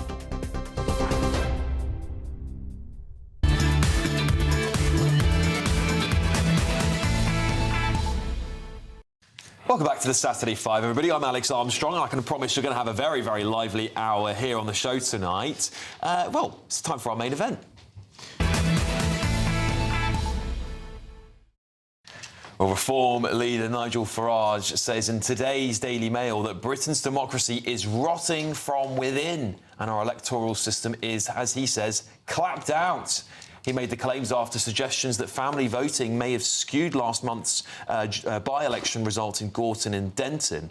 Police have found no evidence of criminality, but he's accusing the establishment of shrugging their shoulders and looking the other way for fear of being called racist. Farage also alleged that widespread fraud, mainly as a result of postal voting, is putting our democracy in danger. So, going head-to-head on this is Will and Kai. Who wants to go first? Yeah, I'll kick it off, Alex, because this is important. And I think it plays into a much broader story that there is widespread and systemic corruption across the government and civil service. And you see this every day. One day it's a mysteriously stolen phone. The next day it is documents relating to grooming gangs that have been somehow destroyed by the civil service. There is a lack of accountability and trust in this government. Farage is right to say that that starts with voting. He didn't just talk about family voting, he talked about 3 things. And on each of those 3 things, he is correct. On family voting, there was credible anecdotal evidence in the Gorton and Denton by-election that there was pressure amongst particular Islamic families for wives to vote in a certain way. In addition to that anecdotal evidence being credible, it also rings true when considering the hierarchical nature of many Islamic communities. But again, Labor's not going to touch that because it would jeopardise the Muslim vote. He said that we should end postal voting, but again, Labor is not going to touch that because postal voting across the world favours left-wing voting. left-wing parties. And he said that we need to end the practice of people from the Commonwealth being allowed to vote in UK elections. As a member of the Commonwealth who is not a citizen of the United Kingdom, I fully agree with him. I think it's ridiculous that I should have the right to vote in an election for the United Kingdom when I'm not a citizen of the United Kingdom. But again, Labor will not touch that for one word, Pakistan. And the Pakistani vote for them is more valuable than any sort of principle. So Farage is right to say that the electoral process is unjust, it's unfair, and it is corroding trust in the system. But for all of those reasons, Labor isn't going to try and fix it. No. No. Lies. Frankly, if democracy is rotting from within, it's Nigel Farage who's to blame. No, democracy is not rotting from within, and I'll tell you why. He has form on this, Nigel Farage, doesn't he? It's not the first time he's questioned the veracity of an election. He did it in 2015 in Oldham, in 2019 in Peterborough, in 2024 in Rochdale. The list goes on. He's learning from his pal from across the Atlantic, isn't he? Donald Trump. Who else has complained about things like family voting? Yep, the autocrat-in-chief, Donald Trump. Who else has complained about ending postal voting? Donald Trump, yes. Farage likes to associate himself, in fact, with far-right figures across the world who are autocrats, out-and-out autocrats, or autocrats to come. Steve Bannon has been behind many of these campaigns, and he is, frankly, much more of a scourge on democracy than some family voting, if that actually even happened. The Greater Manchester Police found no case to answer, but even if there were some instances, and it does need to be properly looked at, but 4,000 votes were in that election. 4,000 votes. Are you really telling me that that swayed Gordon and Denton? But I think it's troubling, isn't it? Because if he's saying this now, when he knows that that is the case, it's only a matter of time before he begins to question all the election results that don't go his way. So if democracy is rotting from within, and I don't think it is, it's frankly Reform and Nigel Farage who is doing it. A quick right of reply, if I may, Alex, because this is the Ed Davies school of debating. When in trouble, just deflect the debate onto Donald Trump and hope for the best. You didn't hear anything there about why Nigel Farage is actually a threat to democracy, just that he's questioned or had significant concerns about the integrity of a recent election result, which I think is a credible concern. But there's and this is what the left does. The left keeps on saying he's a fascist. The left keeps saying he's far right. He's a threat to democracy, all this sort of thing, without actually providing any sort of evidence for how Nigel Farage would be any of those things. Yeah, well, number one, his question, literally, in him calling democracy something that's rotting from within, he is calling into question the results of an election where there was a 4,000 majority. How is that not dangerous to democracy? However, let's move on. Anti-media populism, calling the BBC and so on biased, when in fact, we know that, look past some of the real issues and errors that they've made, by far and away, BBC News is one of the most neutral and respected media outlets across the world. He wants to tear down rights-based provisions in UK law, the Equality Act, the Human Rights Convention. He spreads false information and all sorts of things. Who can forget the bus? Who can forget the adverts? Hang on, that I'm used going to swing to the stop this Brexit because this has election? become an anti-Reform UK political party broadcast by Kyle Wilshaw. And this is a debate about... Hang on, and this is a debate about rotting democracy, not about Reform UK. My favourite moment. I now have to challenge Kai on these points. First of all, Nigel Farage does not want to destroy the BBC. He wants the licence fee to be fair, as the same as Netflix have to compete, GB News has to compete, and other channels have to compete. I think that's wrong what you said there. That's got nothing to do with democracy as well. It doesn't have anything to do with democracy. And it's nothing to do with this debate. It does. A healthy media ecosystem is one of the cornerstones of a democracy. Every other country around the world doesn't have to have a state broadcaster to have fair and free media. All right, anyway, what else did you say?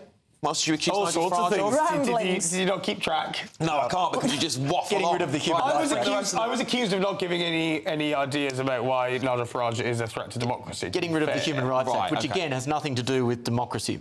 Right, well, there'll be votes on it, won't there? Lizzie, what do you think? Is there a rotting of democracy from the inside? Do you know what I'm feeling off you? Yeah. You're scared of Nigel Farage and that turquoise tidal wave that's going to be coming over. That's what you're worried about. Yeah, I am. I can see you're scared. I can see you're scared in your eyes. Look, Britain's proud democratic tradition rests on simple, powerful principles that every citizen casts their vote freely, securely and in secret. Correct? Yeah. And what Nigel is saying, this wasn't fair. We need a fair voting system. I'm afraid There are fundamental flaws in the system, and you must see that. Yeah. Can I challenge you on that? Because is it like what we've seen from this family voting stuff, right? This is what the accusation is by Reform UK on this issue. I think there is a fair point to say that I don't think there was 4,000 votes worth of it. So I think they would have lost that vote anyway. And I think actually the bigger narrative that people have forgotten is that is one of the safest left-wing seats in the country. There's a massive left-wing vote there between the Greens and Labour together. It's always going to be left-wing. I think that's just kind of part and parcel of the demographics of the seat. However, what I will say on top of that is, if we're talking about postal voting, which is the other part of this, what place is a safe space to vote in? Because if we accuse people of family voting in the polling stations and then voting by postal again, Trent, is there ever really a pure system of voting? Can we ever have a system that's entirely fair? No, I mean, even first past the post penalises some of the smaller parties. True. I think really what's happening is Nigel Farage, I think he's seen this surge. He's actually coming back down a bit. Unlike you, Kai, I don't think he's going to be another... very steady. He's not going to be another Donald Trump. I'm afraid. So I do think people on the left... But I think what's going to hit him is going to be tactical voting. But the other thing that's going to hit him, I think people are going to get a bit sick of this kind of, like, blame the Muslims sort of stuff. And I know it sounds like I say it every week, but I'm telling you, there's a lot of people who get fed up with it because they're thinking about the cost of living. They're thinking about this silly war against Iran, which means petrol prices. They're not that bothered about things like that. And I think there's going to be a lot more people willing to hold their nose and maybe vote Labour, vote whoever they're going to vote. No, there's going to be a smaller party that's going to be the kingmaker. People are really upset about the amount of boats that are coming over. Some people are, but done. I think they're kind of like a loud minority. Everyone thinks that everything's going to be the surge and it's what you said, you know, Farage. I don't think it's going to be like that. Immigration is the highest rated issue it we is have at the moment. But as time goes on, you're going to see Shabana Mahmood is going to still keep being hard, so you can't say Labour are not hard on migrants. We don't know what the ramifications of this war is going to be. As people get poorer and poorer and poorer, anyone that seems to talk like Trump, walk like Trump, think like Trump, is not going to be as popular 2 years from now as Will, would be now. What do you think of Troy's comments? I think that last point is potentially has some merit, but the broader point is that immigration has been the defining issue in British politics for the last 10 years. It will continue to be so through to the election. He owns that space, whether you like it or not, and that's why he is still in the pole position to win the next election. But you don't think that's a bit dangerous when you own that space, and if another country can show that they're another party can show that they're actually doing something about it, it's going to be a bit hard. People already relate to Reform as this sort of single-issue type party. It's going to have to broaden out. We're going to have to see economic policy. That's an interesting point. They obviously have announced their sort of spokespeople, Kai, for those different platforms for the economy. Robert Jenrick's leading on that. You've seen them do more at the petrol stations recently. You have started to see Reform pivot into those more, let's say, critical areas, not just immigration. Do you think that will be a challenge for the established parties? Yes, definitely. I've been saying for months, right? They are taking different policy areas which have a connection to immigration but aren't just about immigration and owning those and continuing the way that they do things. You know, the Farage... Because I wouldn't say net zero. I wouldn't say net zero is connected to immigration, and they're very big on net zero. Fine. But that was a bit of a fascination of Richard Tice's and still is. But I think that's been effective, is what I'm saying. I don't think that's what's going to trip them up. Why do you think it's effective? Because it sort of speaks to the common sense sort of grouping that Reform has put together. So Reform's a party of common sense? Is that what you're saying? Party of common sense? He said it himself. Good timing. You said it. You tripped yourself up a little bit there, Reform is the party of easy answers, and I think that sometimes goes with He's backtracked a little bit there. He's backtracked a little bit there, hasn't he, Lizzie? But we need a standard for clean elections. We have to. We have to, OK? And I know you're scared of Reform. They're doing so well in the polls. You can say they're going down a bit. They're stable at 30%, and I'm afraid it's the end of the two main parties. We're seeing Reform and the Green Party. All right, what's really interesting is, again, I go out quite often, and I've been to one of the most ethnically diverse areas in the country, actually, in London here. And one of the things that even legal migrants told me is that they were really upset about. This is places like Whitechapel. Telling me, people who live there telling me they're really angry about the illegal migration problem in Britain. And I think that says something, because for legal migrants, it also, for them, feels like a slap in the face, because they've spent a lot of money and hard time getting here. Do you want to say something? Yeah, I want to say something about it. And I think you're right when you were just having a go there, Kai. I think Reform has been more common sense. And I said it to someone who's very much in the centre. They have been. They've been saying what a lot of English white people have been thinking but are scared to say. Most people who talk about migrants are not racist. And I think some of the more left-wing parties didn't just allow them to say that, which is why Reform is catching them. It is common sense, a lot of what Nigel says about that. Like you said, there's a lot of migrants. I know a lot of black people who have the same issue about migration. It isn't a black and white thing. Absolutely. All right, well, look, still to come on the show tonight. Where that this has been a very difficult week for all of us. The staff are hurting, elements of the fan base are hurting. Our trigger tantrum is just absolutely spectacular, isn't it? It's a spectacular thing. It's only unique to the Saturday Five, isn't it? But next, Yemen-backed militia group, the Houthis, enter the Iran war with missile strikes on Israel. What does it mean for us here in the UK, and what will be the fallout in the region? That's coming up next.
From the school run to the home run, watch a new show for all of Britain. So he can say whatever he wants. A straight talking show where all voices are heard.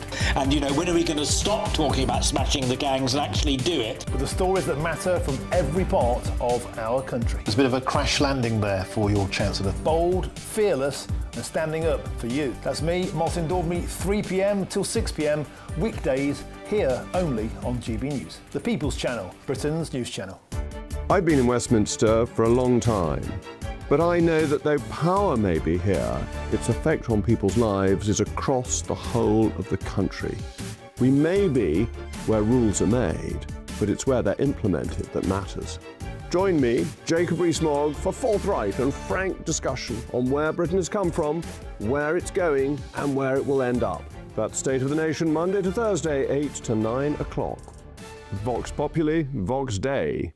Every week there are stories that shape the national conversation. Well, to be discussing that. And on Saturday Morning Live, we break them down. Is that true? This is fascinating, isn't it? The politics, the headlines, the debates everyone's talking about. And the questions that you want answered. Do you think that was a legitimate attack for him to make? What led you to set up this fantastic movement? You know what? It's a great question, Olivia. So what are you waiting for? Your weekend starts here. Saturdays at 10 a.m, only on GB News.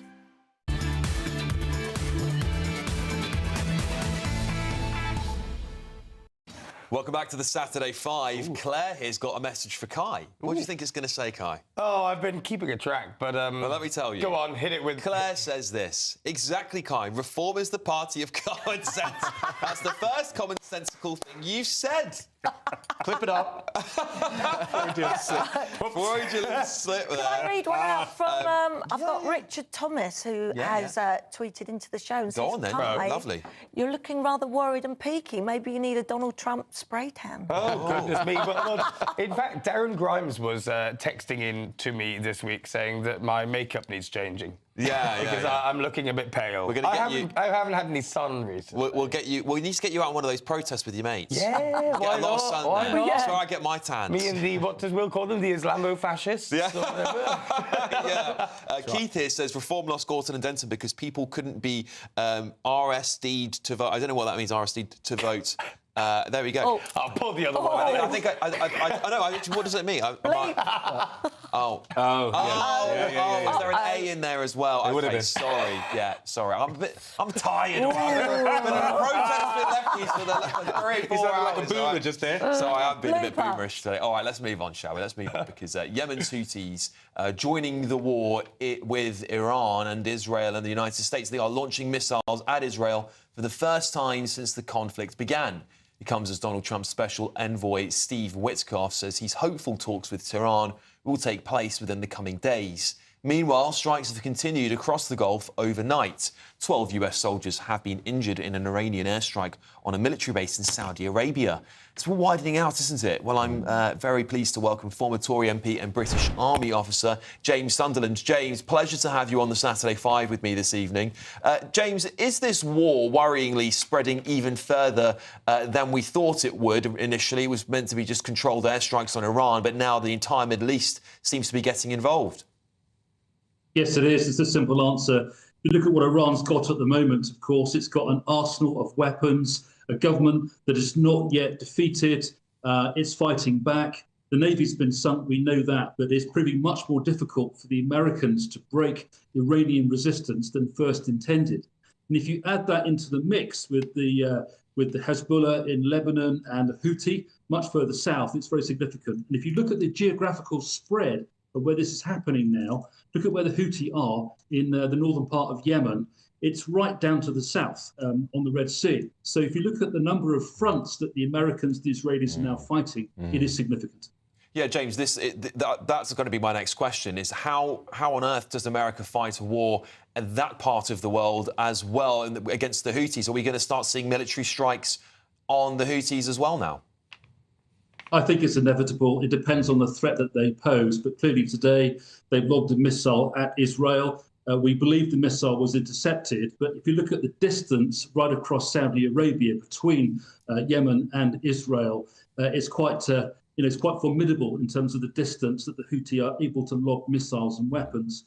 Of course, in an ideal world, you would have the Americans fighting Iran, looking after a particular geographical area with perhaps US allies covering a broader geographical region. That's not happening, of course, because the Americans are isolated. The Israelis are focused very much at the moment on Lebanon. They're focused on self-defense, the Iron Dome. They're looking, of course, at Iran. So, in my view, the emergence of the Houthis now in this conflict does really pose a problem to that small coalition. Will?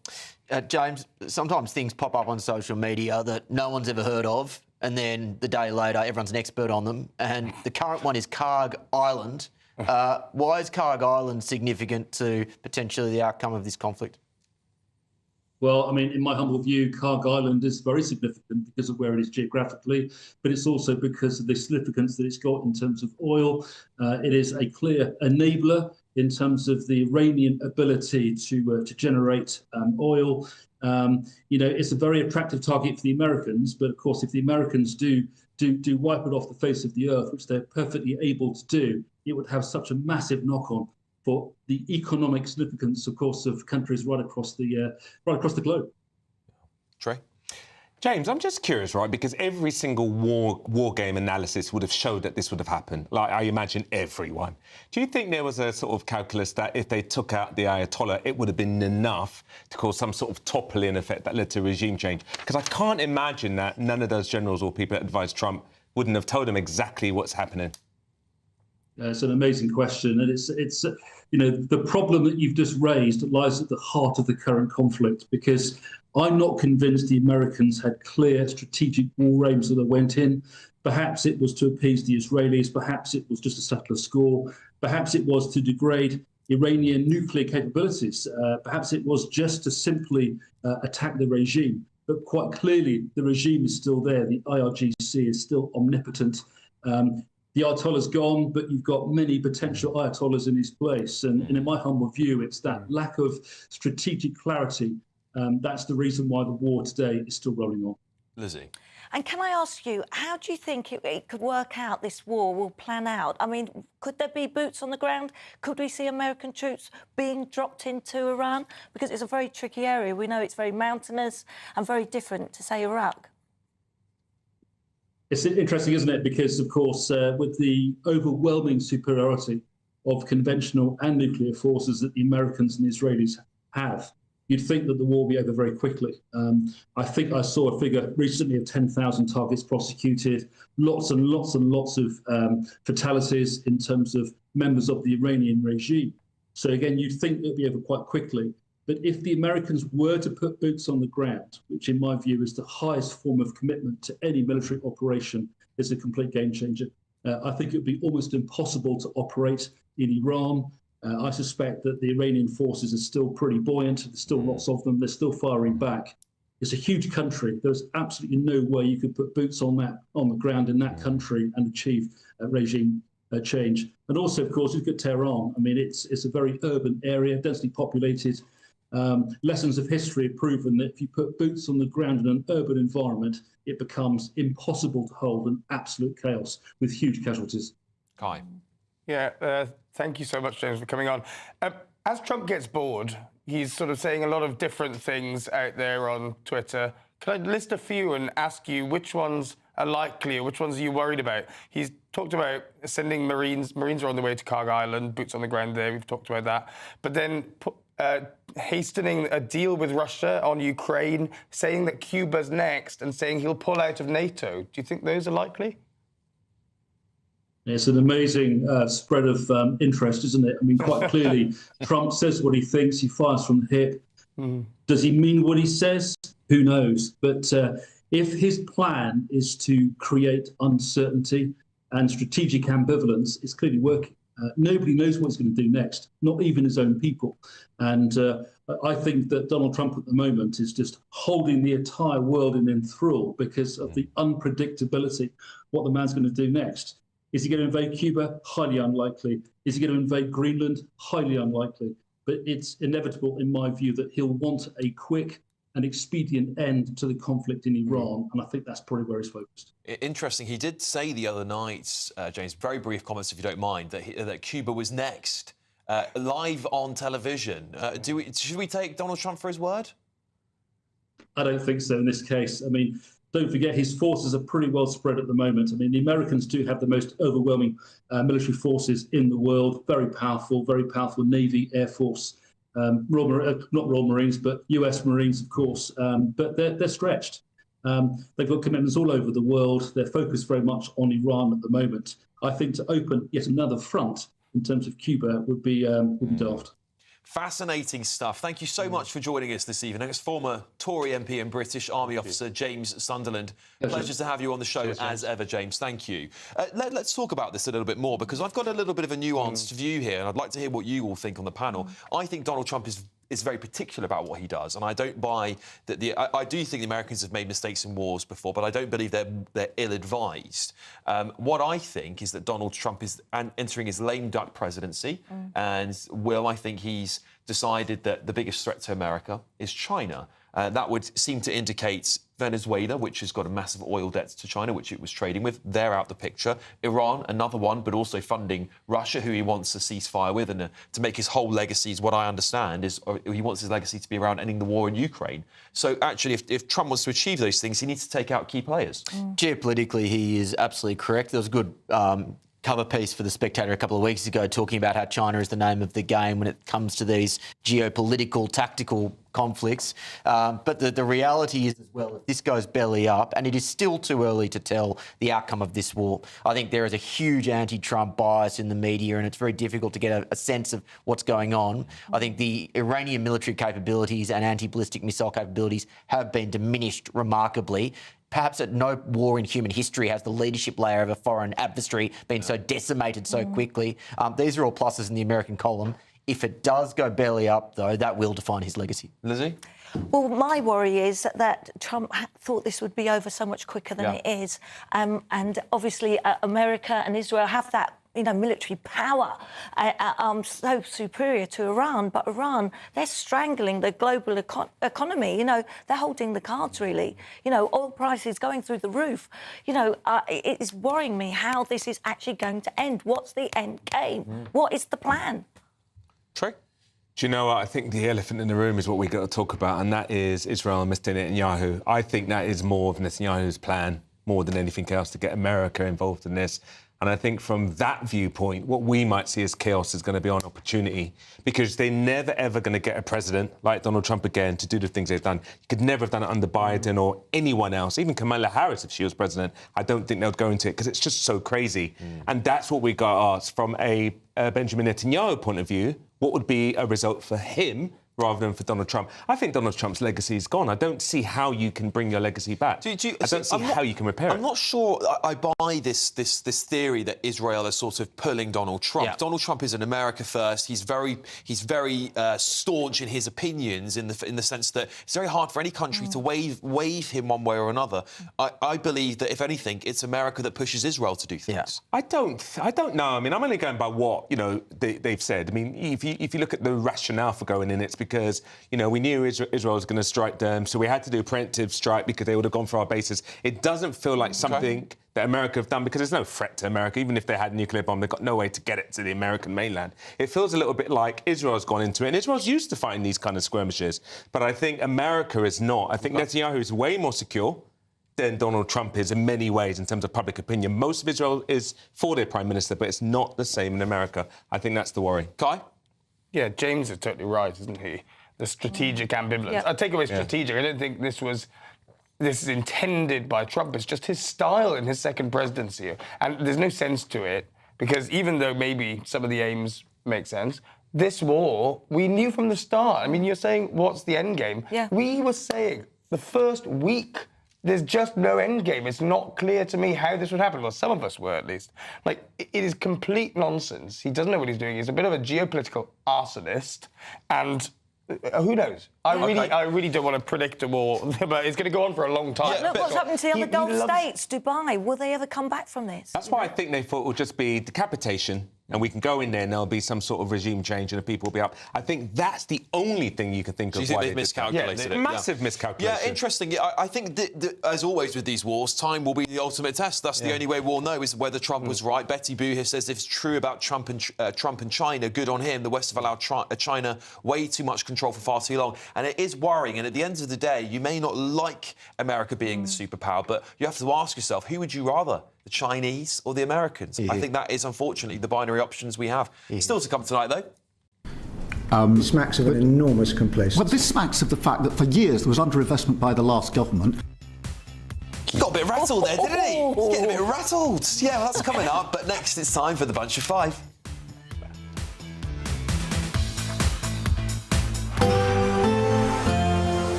Can't wait to get in that sea. Lovely and warm. Just like the feeling of having great travel insurance. All Clear Travel Insurance sponsors GB News Travel Destinations Forecast. You're heading away this weekend for some holiday sun. Well, it's unsettled across eastern parts of the Mediterranean, but further west, high pressures bringing plenty of sunshine to the Canary Islands and Madeira. Should be quite warm here, as well as to Portugal and Spain. France seeing some wet weather as well as Italy, but it's Greece and towards Turkey where we see the more significant wet weather through this weekend. Looking further ahead, does look to become somewhat drier and it turns much warmer for Tenerife. Bye-bye. All Clear Travel Insurance sponsors GB News Travel Destinations Forecast. Hello there, good evening. Welcome to your latest GB News weather forecast from the Met Office. We step into British summertime tonight. The clocks go forward an hour, but it doesn't change the weather. We continue to see showers and longer spells of rain. High pressure around the edge of it, giving some strong winds, some showers at the moment, but we will see some longer spells of rain moving in tonight. So a quiet end to the day. Some showers still around, turning quite chilly as winds fall a little lighter across England and Wales. A patchy frost developing here overnight, but turning wetter and windier across parts of Northern Ireland, northwest Scotland. Here temperatures 4 or 5 degrees. Towns and cities elsewhere, low single figures, a touch of frost as I mentioned in the countryside. But it does mean sunny spells across England and Wales first thing, a different picture across Scotland. A wet start to Sunday. Outbreaks of heavy rain, some hill snow as well, some strong and gusty winds and temperatures between 3 and 7 degrees. A wet picture picture across Northern Ireland, and this rain pushing eastwards into southern Scotland, northern England quickly on Sunday morning. Cloudier skies for Wales, the West Country, 1 or 2 splashes of rain. A chilly but bright start across southeast England with some hazy spells of sunshine. However, this sunshine won't last as thicker cloud from the northwest and outbreaks of rain slowly pushes southeastwards through the day. But it does mean it brightens up across Northern Ireland and Scotland into the afternoon, but blustery showers frequent across much of Scotland, heavy with some hail and thunder and some snow over the high ground. Temperatures struggling here, 9 or 10 degrees. Under the cloud across England and Wales, also rather chilly.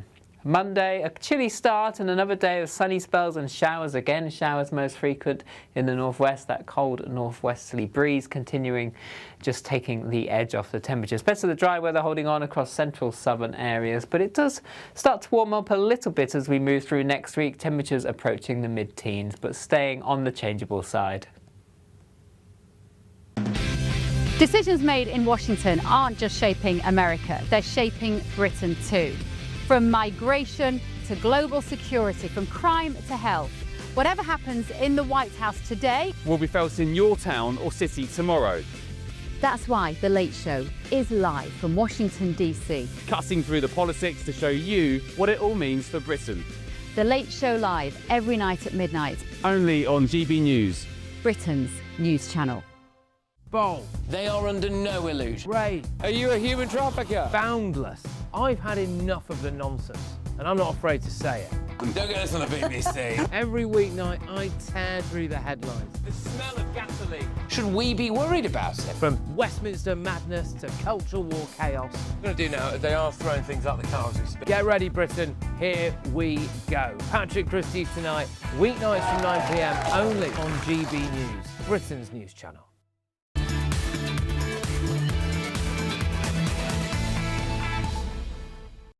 Welcome back, everybody. It's the Saturday 5 here. Please get in touch with us. Let me have a quick look here. Does the panel on Saturday 5 realise that Iran was developing a nuclear bomb? Did you realise that, Kai? Oh, pull the other one. Again. So, who says? Oh, yeah, Trump and Netanyahu. Oh, it would be just to believe world leaders are exactly what they say. Well, they've got what a nonsense. Think for yourselves, people. They had far more military than we ever thought. That's not an answer. To be clear, do you not believe that they were aiming for a nuclear weapon, despite the fact that they've said multiple times I think that they were, right? Great. But were they imminently going to acquire one? Oh. Was that coming down?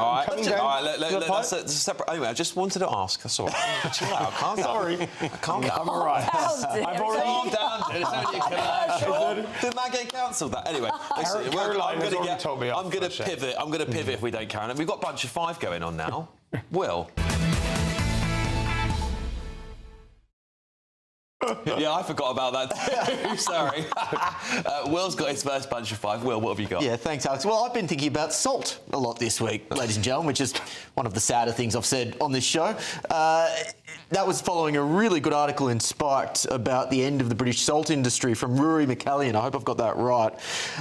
Basically, what we are seeing as a result of net zero is that the biggest salt plant in Runcorn in the United Kingdom is likely to close without government assistance as a result of spiralling energy costs. I thought salt was just something you put on your chips. I naively was wrong. It is actually something which is integral to industrial supply chains. It exposes the folly of net zero, and that this is another thing which we will have to end up importing from other countries despite sitting on mountains of the stuff, just like oil, just like coal. And as a result of that, it goes to show that something needs to be done about this net zero lunacy. Well, it's killing this country. Yeah, I've got a solution. There's a lot of saltiness that comes out of the left. Particularly salty tears over there over there from Kai. Kai, you could produce some more salt. Milk my eye. Yeah. We'll be crying. We'll be crying on the 7th of May. Yeah. I'll tell you what should happen. Jim Ratcliffe, whose company INEOS owns this salt company, should actually put his hand in his pocket, shouldn't he? In addition to the initial capital he put in to set up a business and give people jobs and all that, you know how capitalism works. No handouts from government, You're arguing with the socialists. Sorry, I forget sometimes. Lizzie, what have you got? Well, I love this clip because it's Keir Starmer with his knickers in a right twist. And he's getting... no, that's coming up later. Oh, no, sorry. Don't feel it all. Oh, I'm sorry. It's all bunch five. This is Donald Trump. Oh, of course. Sorry. I didn't want to... I was peeking too soon. It's all right, you get excited. Yeah, I was getting very excited about that. Yeah, we have... King Charles is going to the States to visit Donald Trump.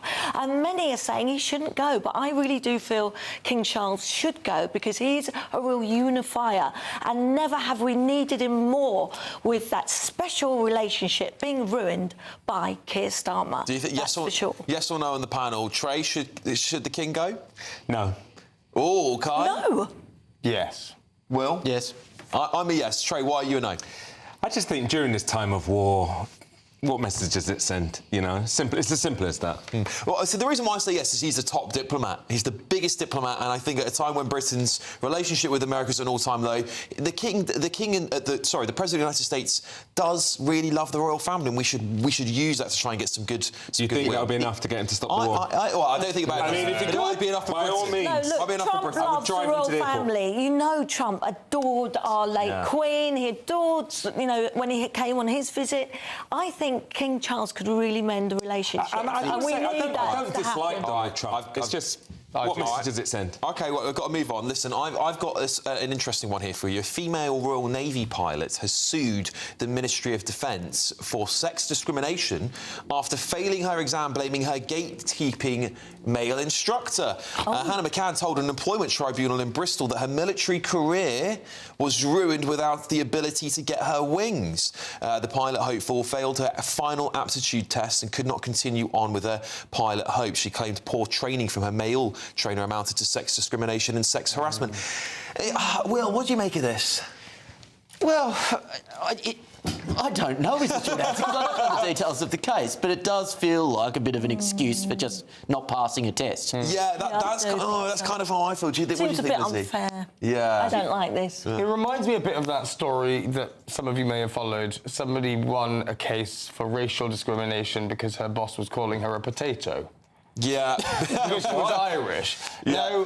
Every time I saw that, I laughed. I'm sorry. We do have to move on, but the case was thrown out, thankfully, before it could make a full tribunal, because the MOD could not be found vicariously liable for the trainer's alleged actions because he was only a contractor. There you go. Okay.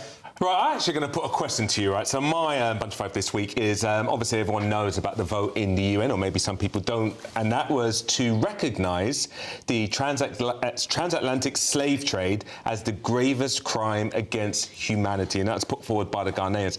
I want to ask you guys a question, because some people voted against this, right? And one of the fears is because of the fear of reparations. Where do you guys stand on reparations for the slave trade? Yeah, well, I'll give you a very quick answer for me. I think Britain is the only country in the world that actually has done more than anybody. And in fact, Brits alive today will have paid to end slavery. So I think we've done a lot more than any other nation on the planet. And we're also the first group of humans in history, in human history, on the history of the planet, to end the slave trade. So I think actually we've done quite a lot. What do you think? I mean, yeah, it's true. I mean, obviously Great Britain was spearheading the movement to end it. Now, there are lots of reasons. Some of it was benevolent, some of it was political, some of it was religious. Obviously, from a Christian point of view, you can't keep countermounting this. But some of it also was economical. As Britain became more industrial, they didn't need the slave trade as much. But I'm a bit on the fence when it comes to reparations. I definitely don't think individuals should be just given cash. But I definitely believe in things like debt forgiveness for African countries. I definitely believe some level of fairness when it comes to African countries in terms of trade, because it's still not fair. A lot of it's still quite colonial. And I definitely think there should be an encouragement, especially in Africa, when it comes to corrupt regimes, that the West stops doing business with them, that forces them, Africa in general, to be a lot more non-corrupt. I think there's a lot that the West could do rather than just give cash. Will there be reparations from the families of Ghanaian slavers who rounded up slaves in Ghana before putting them onto boats? Maybe you can call for that. But where do you stand on reparations? Well, because it is so ludicrous, as I've just insinuated, I'm against it very firmly. And let's learn from our mistakes. Yeah, okay? I think the problem with reparations overall is that where do you stop? Does British people get reparations from the Romans, from the Vikings? And I think you end up in a race to the bottom, but that's my opinion. The Welsh will get reparations from you lot, the English. I'm telling you now. Anyway, moving on. Very quickly. The CEO of M&S, Stuart Makin, is leading a turnaround at M&S, and he said that if you're a boss, if you're going on holiday, You should be contacted. Bosses shouldn't have work-life balance. And I find that quite interesting. That he took a bit of a different contrarian view to other business leaders who are sort of being all namby-pamby about it. If you're a boss... Yeah.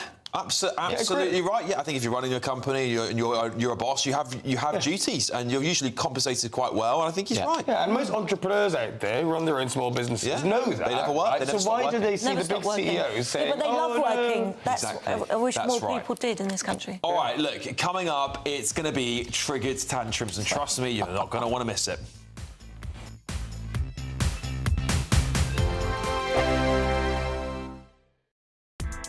Join me, Nana Akwe, for an informative, interactive news programme with a difference. It's fun.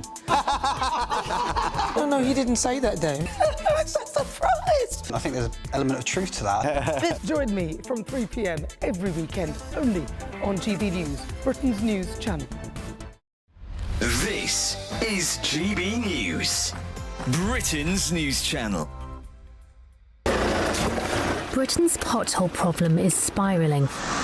According to car repair company QuickFit, damage caused by potholes has cost drivers a staggering £1.7 billion.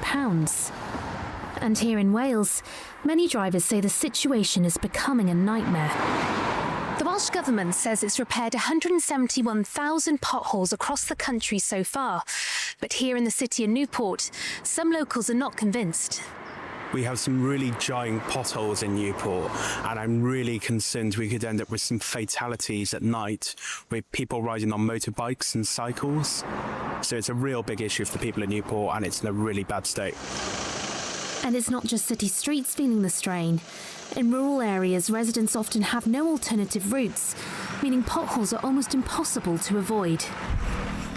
Nigel Hallett is the chair of Michelstone and Vedu Community Council and says rural communities face a different set of challenges.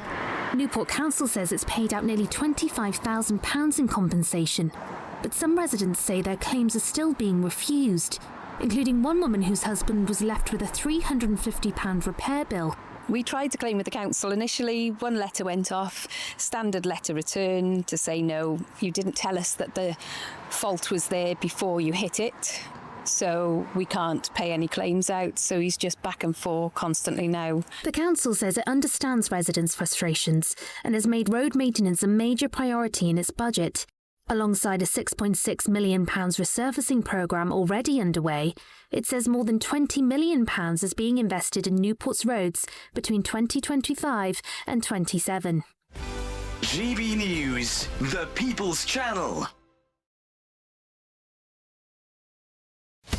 Breaking news, live updates, stories that matter. From the heart of the GB newsroom to every corner of Britain, with our team of dedicated journalists across the UK. GB News bulletins are there to deliver the latest news that matters to you. Bulletins on GB News, The People's Channel, Britain's news channel.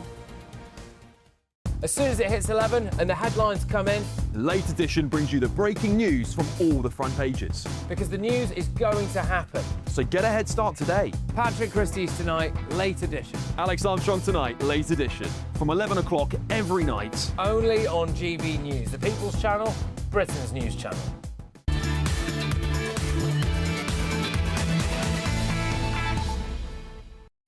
Welcome back, everybody. Trigger Tantrums is just about to start, but I just wanted to read a couple of comments here. Betty says, even if we hadn't done anything to end the slave trade, which of course we have, as I explained, it was not in my name, so no, absolutely no reparations. Yeah. That's a feeling a lot of people feel, well, I didn't do it. Why should I have to suffer for something I didn't do historically? I think that's an interesting thought here. The Guardian campaigned against the abolition of slavery during the US Civil War. The left in action. A bit of hypocrisy. But it is interesting, excuse me, seeing people's opinions change on this over time, isn't there? So, yeah, there we go. That's what everyone thinks about it. All right, let's get cracking on Triggered Tantrums. Will, what have you got for us? Yes, well, as most of you know, Nigel Farage visited Ipswich Football Club last week. There was the predictable backlash from the lefty loonies. The chairman of the football club has now responded. And as a little test, I want you to listen to this and imagine what you would think this person was speaking about if it wasn't a politician visiting a football club. Let's see. That this has been a very difficult week for all of us. The staff are hurting, elements of the fan base are hurting, and so are elements of our local community. And that upsets me immensely. And for that, unreservedly, I want to apologise and say I'm sorry. I understand that supporters and elements of the community are angry. I also understand that there are a number of mistruths out there on what's actually happened this week. And I also understand that we have lessons to learn because mistakes have been made which have caused harm and distress to parts of our local community. I mean, it's just so pathetic. It really is. Can I just say, my ex-husband played for Ipswich Town. I know Ipswich really well. I knew the former chairman, David Sheepshanks, and the manager, George Burley, and they'd be appalled at that. I just cannot believe what I'm hearing. It's rule number one, never apologise to the loony lefties. They will still hate you. And now the vast majority of normal people who didn't really care now just think you're a complete and total strop. What do you think, Trey? Yeah, I mean, I agree. All of that apologising after it's been done doesn't make sense. I mean, if you did it, you did it and stand by it at the end of the day. And I don't actually get why people got so upset by it. I mean, come on. It's politics. Accept everyone, debate people and that's it. Kai, did you break a tear? Oh, just a little bit. I do feel, though, politicians should steer away from football. Remember when Rishi said he liked football and got the wrong Well, there is a bit of that. And score. You know what I want to see completely excised from our politics is this sort of this obsession with guilt by association or being scared to have a debate. I thought that the rise of reform would mean actually that we can have a discussion. And I've gone to reform events, as you know. Yep. We were there together, Alex. I think it's important to talk to people. So this is just nonsense, isn't it? I thought we'd been done with this. Well, that's what I thought. But Lizzie, what's your trigger tantrum? You've been dying to tell us. Sorry. I've been itching to do this since I came in the studio. Because you see Keir Starmer, you see the real Keir Starmer here because he's getting his knickers in a twist, going bright red in the face because he's having to testify. Yes, it's the domestic and foreign policy and the committee chair, Bernard Jenkins, who I'm actually a real fan of, really does grill him. And you see the real Starmer squirming, getting angrier and angrier. I just loved it. Let's have a look. Chiefs of staff are saying we need to be ready for war. So when are we going to be prepared, and prepared for what? We are finalising the investment plan. That sits with the Strategic Defence Review.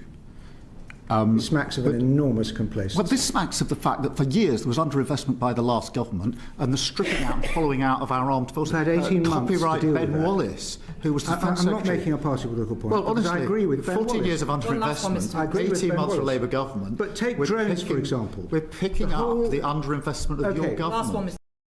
He's rattled, isn't he? He's so totally rattled. He's And he totally mentioned Churchill, said, well, about Churchill, but, sadly, as Trump said, Keir Starmer's no Churchill, that's for sure. Yeah, what do you think, Kai? He's rattled, but he's also right. Yeah. He's right. How many years of Tories and how many months of Labour? I mean, give him a break, dude. Oh, do you not think, as he said, Margaret Thatcher had a mess to clear up, Winston Churchill had a previous mess to clear up. Can Keir Starmer stop blaming the Tories? This is it's the thing. constant. Clement Attlee had World War II to clean up, and he did pretty well. And this is the thing, is that you at some point in time, when you've been Prime Minister for quite a while, you do need to just say, sorry, mate, it's my fault and I'll fix it. But there we go. That is typical Keir Starmer for you. Look, don't go anywhere. Coming up is Saturday 5 Extra. Kai's going to take over from me, so who knows what could go wrong. And I will be back with you at 9 o'clock for an exclusive. I'm going to reveal what's really going on this lefty day out today. Is it all this happy-go-lucky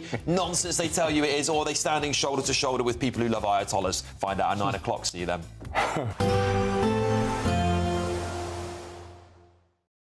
Today, clouds overhead. Total zen within.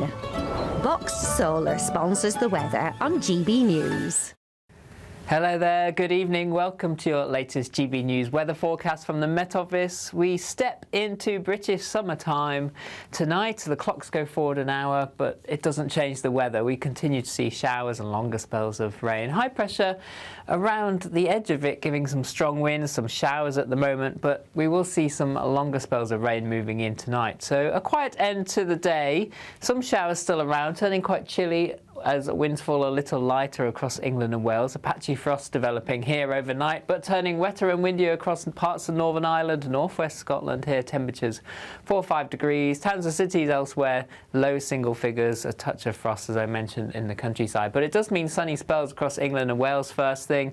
A different picture across Scotland. A wet start to Sunday. Outbreaks of heavy rain, some hill snow as well, some strong and gusty winds, and temperatures between 3 and 7 degrees. A wet picture across Northern Ireland, and this rain pushing eastwards into southern Scotland, northern England quickly on Sunday morning. Cloudier skies for Wales, the West Country, 1 or 2 splashes of rain. A chilly but bright start across southeast England with some hazy spells of sun.